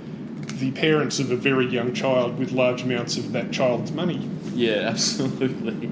So, look, Nelly and Kelly, also in the music video, they're dancing in the middle of the street, and Kelly's mum has to come outside and tell her to get inside. So, that's a little bit embarrassing. I thought, she's a big music star, he's a big music star, and it's like, Mum, I'm dancing with Nelly out, and she's like, fuck, get outside, you're being too loud. So, also, you're married, I don't want to use the word skank, but you're being a skank. Yeah, exactly. You're being a skank, let's face it. Oh, for sure, definitely. Yeah, no. So, look, Hot in Here as well, Tom, it's great because I do, I'm surprised that wasn't a number one song. Of skanks, sure. Yeah, I mean, it's, because it does just feature the song. I like the simplicity of the song. It's getting hot in here, so take off all your clothes, and then the response from the female vocalist is, I'm getting so hot, I'm going to take my clothes off. So I think it works on many levels, like the La Catch Up song. I think it sort of, flows and ebbs, so there's a lot happening there. Yes. Or is it just as simple as getting hot and taking your clothes off? Not since it was the best call and response in terms of simplicity until JT came along with, I don't know, but I'm thinking about maybe leaving with you. And all the ladies say, I don't know, but Obi, I'm thinking about maybe leaving with you. Which is as grammatically excellent as it is fun to yell when you're drunk. Absolutely. But yeah. Anyway, I mean, I appreciate the effort, but unfortunately those lyrics did not result in a Last Ketchup-style dance craze involving mass public nudity. Yeah. If Nelly tried it now with Gen Z, he might be onto something. But back in our day, we were too repressed. Exactly. Possibly because people like me kept throwing the word skank around that women weren't just up for randomly disrobing in public. Yeah, look, Nelly, after this album, he pulled a Guns N' Roses and released 2 albums on the same day. That's a good thing to pull. Sweat and Suit are the Wow. name of the 2 albums. Which is They good. are up there with Be Not Nobody. Yeah, exactly. Shit is no. But Powder Nelly, look, double albums are for pussies. Releasing 2 single albums and making your fans pay double is where it's at. Yes. So respect to Nelly for pulling that one. Use the usual illusion trick. You get 1 album's worth of material and 1 album's worth of B-sides and songs that shouldn't have been on You anything. mix them all up. Yep, stir them together like a gumbo that a cat's crapped in. And you get 2 mediocre albums and you sell twice and as a many. bunch of singles, and people have to buy both. Yeah. Exactly right. Yeah. What are the lyrical highlights to this? Well, this was written by 6 different people was it? somehow. Although I'm guessing that Nelly was responsible for the bit in the chorus where Kelly Rowland, again, unusually for a song like this, playing herself, uses his name specifically to tell him how great he is and that she can't live without him. Like, did you notice? Like, normally in a song like this, you'd be going, like, I love you, can't live without you. Yep. This one, it goes, at the start of every chorus, it's, Nelly, I love you. Nelly, I love you. Just to make sure we know that this isn't a character and Kelly Rowland wants to fuck the real-life Nelly in particular. Nelly, Yes, okay, lyrics, things like, I met this chick and she just moved right up the block from me and she got the hots for me, the finest thing my hood done seen, but oh no, she got a man and a son though, but that's okay because I wait for my cue and just listen, play my position like a shortstop, pick up everything mama's hitting, and in no time I plan to make this one here mine, and that's for sure because I never been the type to break up a happy home, but there's something about baby girl I just can't leave alone. Yep. So once again, he's not the type to break up a marriage, but he's definitely going to as soon as possible. Yep. Seems like a pretty bold claim for a man wearing gold-lensed wraparound sunglasses, a do-rag underneath a plaid fedora with the brim pushed back, and Avril Lavigne's cargo jorts from Complicated. So yeah, I'm not wondering if perhaps his mouth is writing checks that his fucking wardrobe budget can't cash. Yeah. Look, I do respect the fact that he isn't one to break up a happy home unless he's going to break up a happy Which home. he is as quickly as possible, as stated in the next line of the song. For sure. So, you know, it's respect. You got to respect that, don't At that point, why, like... But he doesn't usually, Tom. He doesn't do this all the time. He does People it listen sometimes. to Nelly, presumably, for dirty sex jams. Yeah. Why not just say, I'm going to have sex with Kelly Rowland because she keeps singing about how she wants to bone Nelly, me, specifically. Like, why even pretend? No, In fact, why make her married? In the song, 6 people who wrote this dog shit. Why not just have her move in up the road and he gets to fuck her? Like, why does she have to be married with a kid? Yeah. Why does it need a dilemma? I don't come to Nelly songs for complex moral conundrums. Yeah. It's not called, is it getting hot in here or is it just me? You're right. You didn't have to call it dilemma. It could have just been, all I think about is you. It could have just been that. We're having sex right now. There's not a problem to be seen. Could have left out the bit about the boo. They could have done all that. That's right. Wouldn't have made the song. Also, boo can go in the toilet with pon as one of those words that white people should never say. No, exactly. Yeah, it's terrible. All right, who's up next? I'll just point out 15 million for Nelly on Spotify, 3 million for Kelly, 2 cents Discogs. Yep, that's about what you expect. Kelly would get more with TLC. Oh, That'd no be doubt. bigger than that. Up next is Delta Goodrem, Born to Try, 1 week. Now, this sucks shit. This is my hot take, Tom. Is Delta the most boring Australian female performer of the last 20 years? She Is is there a bit another like one? the musical equivalent of the new ideas they keep at the checkout Yeah. Kmart. She's, Just- if that could sing and play piano, it would sound a bit like Delta Goodrem. Just seems to be wall-to-wall bullshit, boring piano ballads. Yes, and we're not talking about weird, quirky, No. edgy Tori Amos style piano ballads. We're I'm just not even talking talking about Vanessa Carlton level. no, and yeah, Just talking sort of boring, like... yeah. Although, I mean, yeah, okay, we'll get to that a bit later. But yeah, the only thing I could say in her defence again was that she was really fucking young when she wrote this. 2002 was the year of the teenage front person, for sure. Like, well, since 1970 or whatever, that stopped. Absolutely. Look, so Delta was on Neighbours too, following in the footsteps of Holly Valance, you could say. And all those other people I listened. Yep.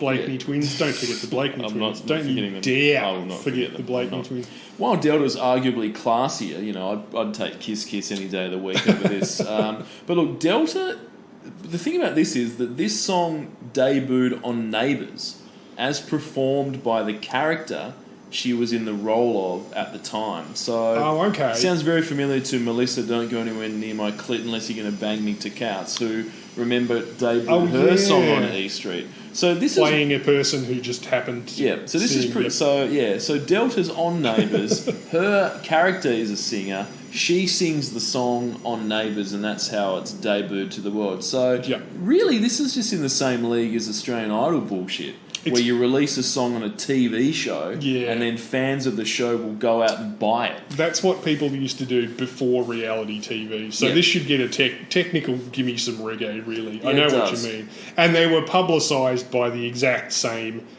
things that would publicise the TV shows. So, like I said, with supermarket magazines, your TV weeks and stuff, you get a 2-for-1 deal where you publicise the music and the music publicises the shitty show that they're in and stuff. Now, what was the one name other of that? thing too, sorry.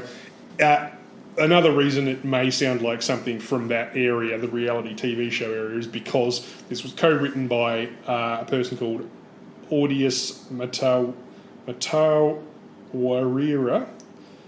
Forgive me for that one. Who also worked with everyone from Jessica Mauboy through to Paulini, Ricky Lee, Danny Im, and right back to Paulini again. A veritable who's who of who the fuck was that again? Exactly. But yes, most of those people started off on some form of Australian Idol, X Factor, Simon Cowell, dog shit. So now, what was the name of that Vanessa Carlton album again, Tom? Be Not Nobody. Yeah. Does the album of this come off give that a run for its money? Innocent Eyes? That's pretty bad. Yeah. Sure. Yes. Look, we know Guilty Feet have no rhythm. George Michael's told us that. But Innocent Eyes, I don't really know what that means. So. It's also boring, again. It is pretty boring. But listen, Tom, this album sold over 1 million copies in Australia alone. That's impressive for Australia. Which means 1 in every 20 people in this country owned a copy of that, which is insane. So, although, maybe not. Maybe some people just own 20, 25, 30 copies. That is a pretty impressive So, deal. it's the best-selling album of the decade and the second-best Australian-selling album of all time, which is impressive, even more impressive when you consider it has no good songs on it. So, it's the second best Australian selling album of all time, apparently. So, there you go. But I don't know whether that's entirely true, because I think the album that was meant to have sold more copies than this was John Farnham. Oh, yeah? But then Whispering Jack. Whispering Jack, yes, which I think it has sold more than this. But then when you think of things like AC/DC, for example, like that's sold. But I think that's sales. I think their sales in Australia. So I think that so it seems like a dubious claim, but apparently anyway, it's one of the best-selling albums of all time. I don't know whether that's maybe it true, sold 1 million that year, but certainly in the decade. Like that. Certainly in the decade, yeah. So it's still pretty impressive. Like you say, if you get 1 in 20 people in a country to own a copy of your album, it's still pretty impressive. So look, in 2001, Goodrem released her debut single "I Don't Care," which peaked at number 64 on the ARIA singles charts, and was basically a Britney Spears type pop track that no one gave a flying fuck about. Remember that, so the record label had to reevaluate her future musical direction, and the end result was piano ballads to the max. Yeah. So there's even a level of inauthenticity about this, where she's sort of like tried a pop thing and it didn't work out, so she went, how about piano ballads? So weirdly, I mean, again, this shows you sort of Kyle Sandilands, Dicko, Simon Cowell level of decision making, because she could obviously play the piano really fucking well, but they were Yeah. like, no one cares about that. Yeah. Can you pretend to be fucking Britney Spears? Yeah, exactly. Like you say, that song is a straight up Britney knockoff. Yeah. It even includes like the weird spoken squawky bit in the middle with the similarly dodgy, distortion used to mask not being very good at singing, but minus the energy or production skill that goes into a Britney song. Yep. I mean, I still reckon it's more fun than this stuff, which is better executed, but sounds like the winner of a competition to write track 17 on disc 3 of songs inspired by the motion picture Dawson's Creek. Should have such a film exist. Unfortunately, it only exists in my dreams. Yeah, look, exactly right. And look, interestingly, Delta Spotify numbers, it's only 800,000, which for someone that sold so many copies, I think that's a bit low. I think she's definitely tailed off. Like, she sort of... There was a moment there, a cultural moment, where she sort of teetering bridge, but it held long enough to sell 1 million copies. The Triple J youth audience, the mainstream pop audience, and the older people who watch Neighbours and Home and Away because they've had recent surgery on their cerebellum and they need something to stare at while the stitches this slowly is like adult heal. contemporary shit, Yes, basically. yeah. So she kind of bridged that gap for a bit. Yeah, exactly. And that sort of lasted, but then it all just collapsed. And yeah, obviously she immediately became fairly daggy, so no kids would be interested anymore. Yep. She stopped having pop hits, and she's not replacing her audience with younger people because no hipster person's going to listen to fucking No, exactly right. She's almost, like you said, she's kind of become, not in a malicious way, but she's sort of become a byword for a certain kind of vanilla white bread pop stuff, but yeah. Yeah, boring as hell. Look, before Neighbours, she was on Hey Dad, so it sounds like she dodged a bullet there. Oof, yeah, she was actually on a bunch of Aussie stuff back in the days, and she did like TV ads and stuff. She was on like Nesquik ads and stuff. She was probably advertising 1-800 reverse. Yeah. Does this have any lyric lines? Not really. Like the recent, similarly vacuous self-affirmation hit "This Is Me" from The Greatest Showman. The lyrics here are simultaneously inarguable, yet also so obvious that they're completely redundant, really. Yeah. Doing everything that I believe in, going by the rules that I've been taught, understanding of what's around me, and protected from the wolves of love. All that you see is me, and all I truly believe that I was born to try. I've learned to love, be understanding, and believe in life, but you've got to make choices, be wrong or right. Sometimes you've got to sacrifice the things you like, but I was born to try. Yeah. On the other hand, to be fair to Delta, she was signed to Sony at 15 and wrote this song at 18. The debut album it came from, Innocent Eyes, topped the ARIA albums chart for 29 consecutive weeks and is the second best-selling Australian album of all time, with over 4 million copies sold to date. Wow. So she could claim the Mariah Carey Get Out clause, e.g. that she really hasn't led anything like a normal life, and so it's a bit hard to shit on her for struggling to write something authentic and relatable. Would I prefer it if she wrote songs about her own actual lived experiences, like doing coke with Jackie O off the top of Angry Anderson's head at the Adelaide Radio Fashion Awards? Of course I would. Yeah, that's what she needs to write songs about. We can't have everything, can we? Otherwise Delta might have had success anywhere outside of Australia, for instance. Correct. Exactly. Look, as I said, 800,000 people on Spotify, 23 cents off Discogs. Looks boring shit. And look, we're going to have to talk about Delta a lot more, Tom. I'm going to say that because this album did sell a fuckload of copies and had a lot of singles on it. So, anyway. Also, they pimped this. They pimped her hard for years. Oh, they did, she was like the only success they'd had in the Australian radio, Australian music industry. So let's just pump her up. Exactly. All right, up next, Tom. The last song of the year is Eminem, Lose Yourself.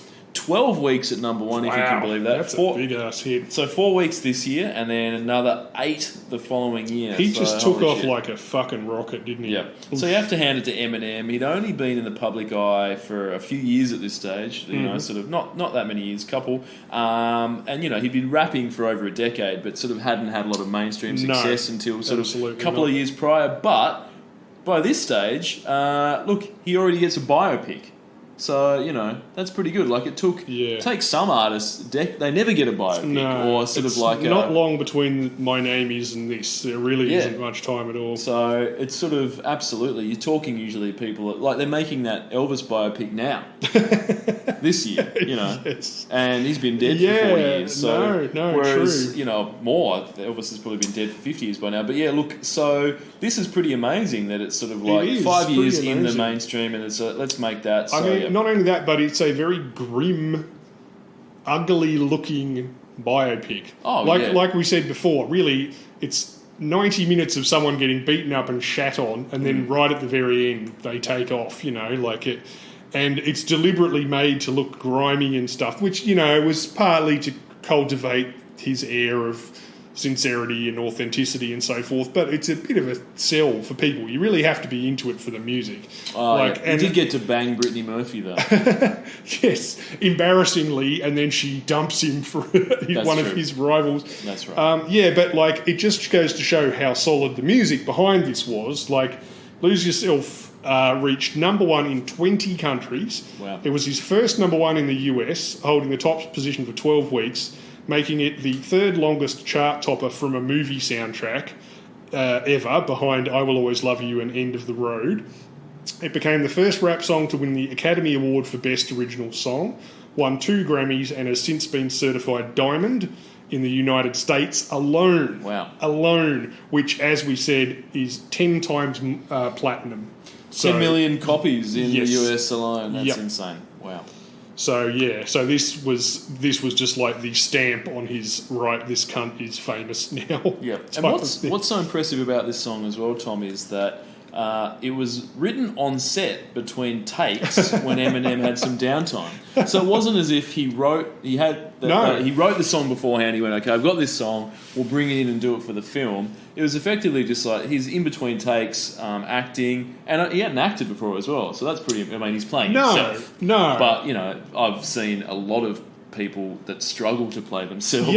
In films by just being terrible. I mean, he's not the best actor in the world, but he's not bad by any means. Yeah, exactly. So look, so wrote this downtime between takes on set, much like how Russell Crowe and 30 Odd Foot of Grunt recorded the music video for their song This Photograph Kills between takes when Russell had some downtime on the set of Virtuosity, if you can recall that. So I can recall that. The song, though, wasn't even on the Virtuosity soundtrack, which is weird as hell. That is weird. Just Russell Crowe in character as Sid 6.0, filming a song that wasn't even featured on the film at all. It weirdly manages to appear like he's filmed it on a shitty camera phone, despite the fact that would not have been possible at the time. Yep. It just looks like he did. He must have managed to find the only crappy handycam on the set that no one was paying attention to. And like they're setting up the next shot, and Russ is like, "Quick, can you film me singing this song in character that isn't on the?" So when we can release a music video that looks really expensive, but it's just me basically stealing this off the other thing. May I just say, possibly for the second time, that the Virtuosity soundtrack is bizarrely excellent. Yep. It's really, really good. Because it doesn't feature this 30 Yes, that is a big part of it, but no, that's a fucking great soundtrack. Yeah. So look, anyway, back to Eminem. He put the whole thing together there and then.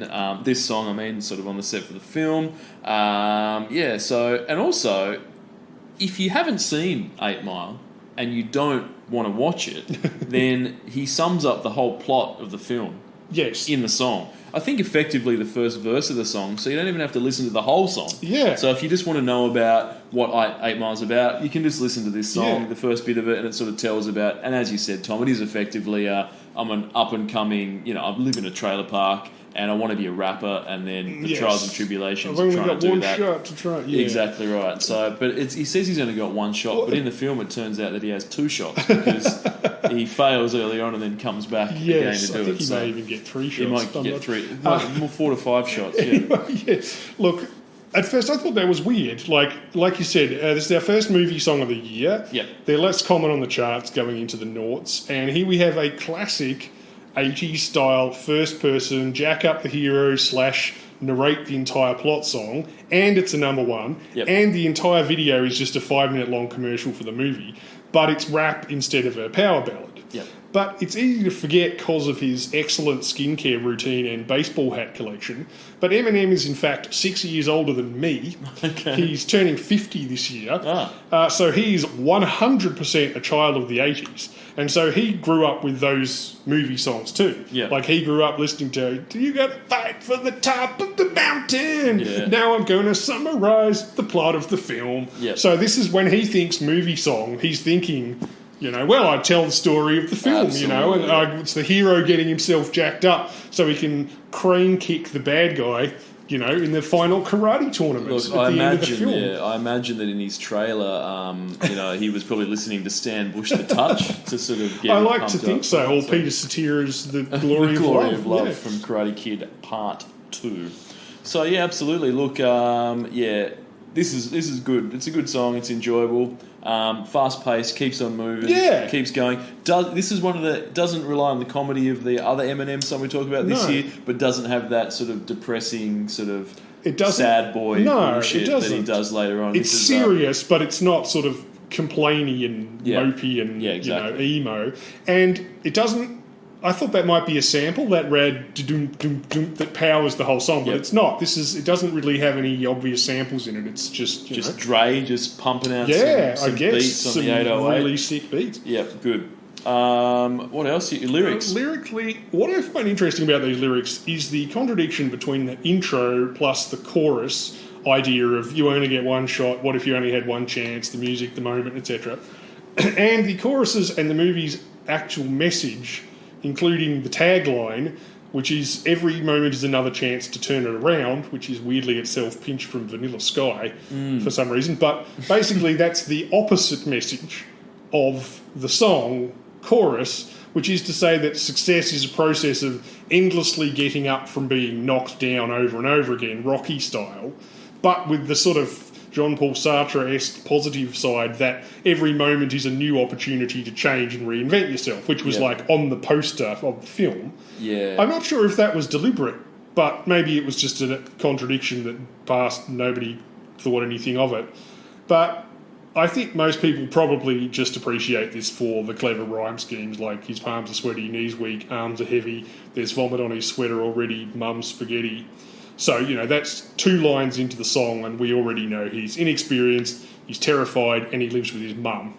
Yeah. Well, that, or maybe his mum owns an Italian restaurant with extremely poor food safety standards and he's on the dunny shitting himself backwards, one or the other. Yeah, absolutely. He's got gastro, or it's the start of 8 Mile.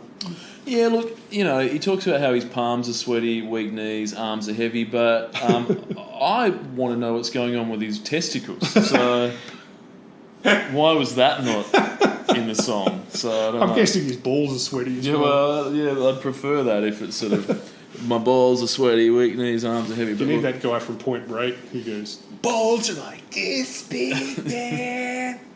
wasn't Sorry. Flea, was it? No. Big wave Anthony surfing Kiedis, with no, some sorry. macho assholes with the Death Wish band. I've said it many times. Exactly right. Exactly. That's why we don't go down to Bells when it's the 50-year storm. So That's right. yeah, I won't be doing that tomorrow. I'll tell you what. I don't know. Is it the 50-year storm tomorrow? I hope so. I do have to go down there because I accidentally threw my police badge into the water after I nearly had sex with Patrick Swayze in the surf. Look, it'll still be pretty there. tense, Just take you a know. metal detector and you'll be okay. Yeah. Definitely.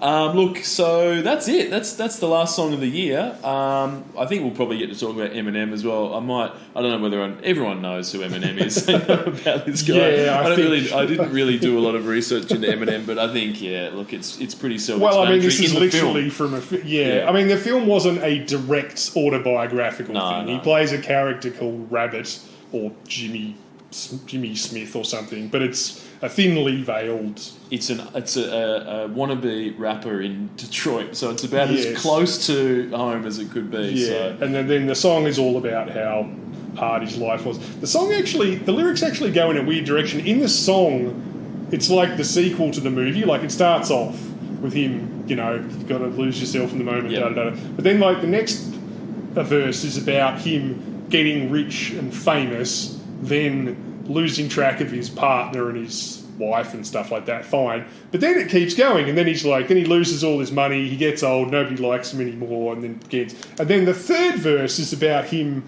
oh, I can't do anything else, so I got to do this instead. It's weird. It's like he's fantasizing about failing at his career before he's even gotten to the halfway through the second chorus. What if maybe all that was that- what he was actually afraid would happen to him in the end, or something like that? What if it all comes true? Will he see him as some sort Maybe. of Nostradamus type figure? But then again, he could also plot his own downfall so it does come true if he wanted to. So it's sort of, is he True. predicting the future, but he has the control. So Yeah. wait and see, I guess.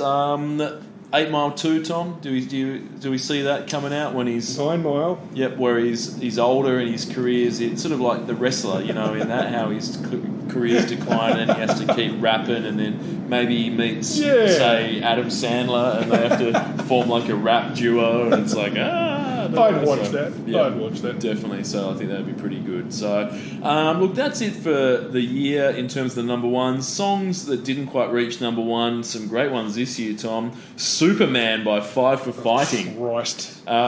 This is the start of a sort of train, This post-rock stuff. This is It's not cool. a ballad, it's not rock, but it's got guitars in it, Yeah. kind of. Yeah, you know. that's definitely in that puss rock category. It's post grunge. It's not that. Don't even touch that with grunge. That's not. It's not alternative. It's not grunge. It's just nothing. Yep. Murder on the Dance Floor by Sophie Ellis Bextor. Told you she missed her calling playing sexy evil villainesses in Midsummer Murders.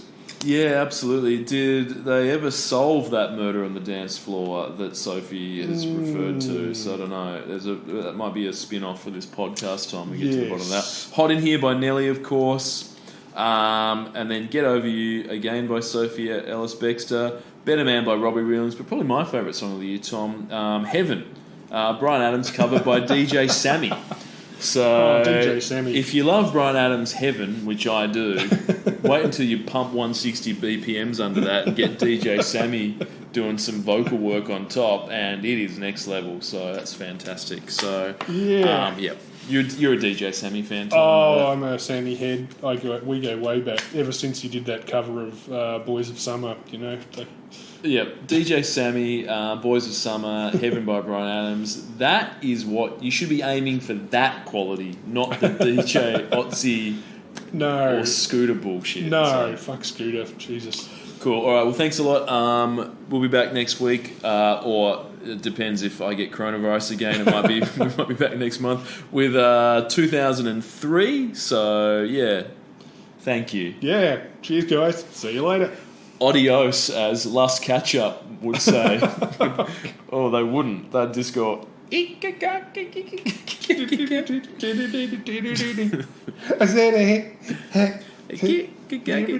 I'm just going to loop you doing that for 6 hours. So. Why does the podcast go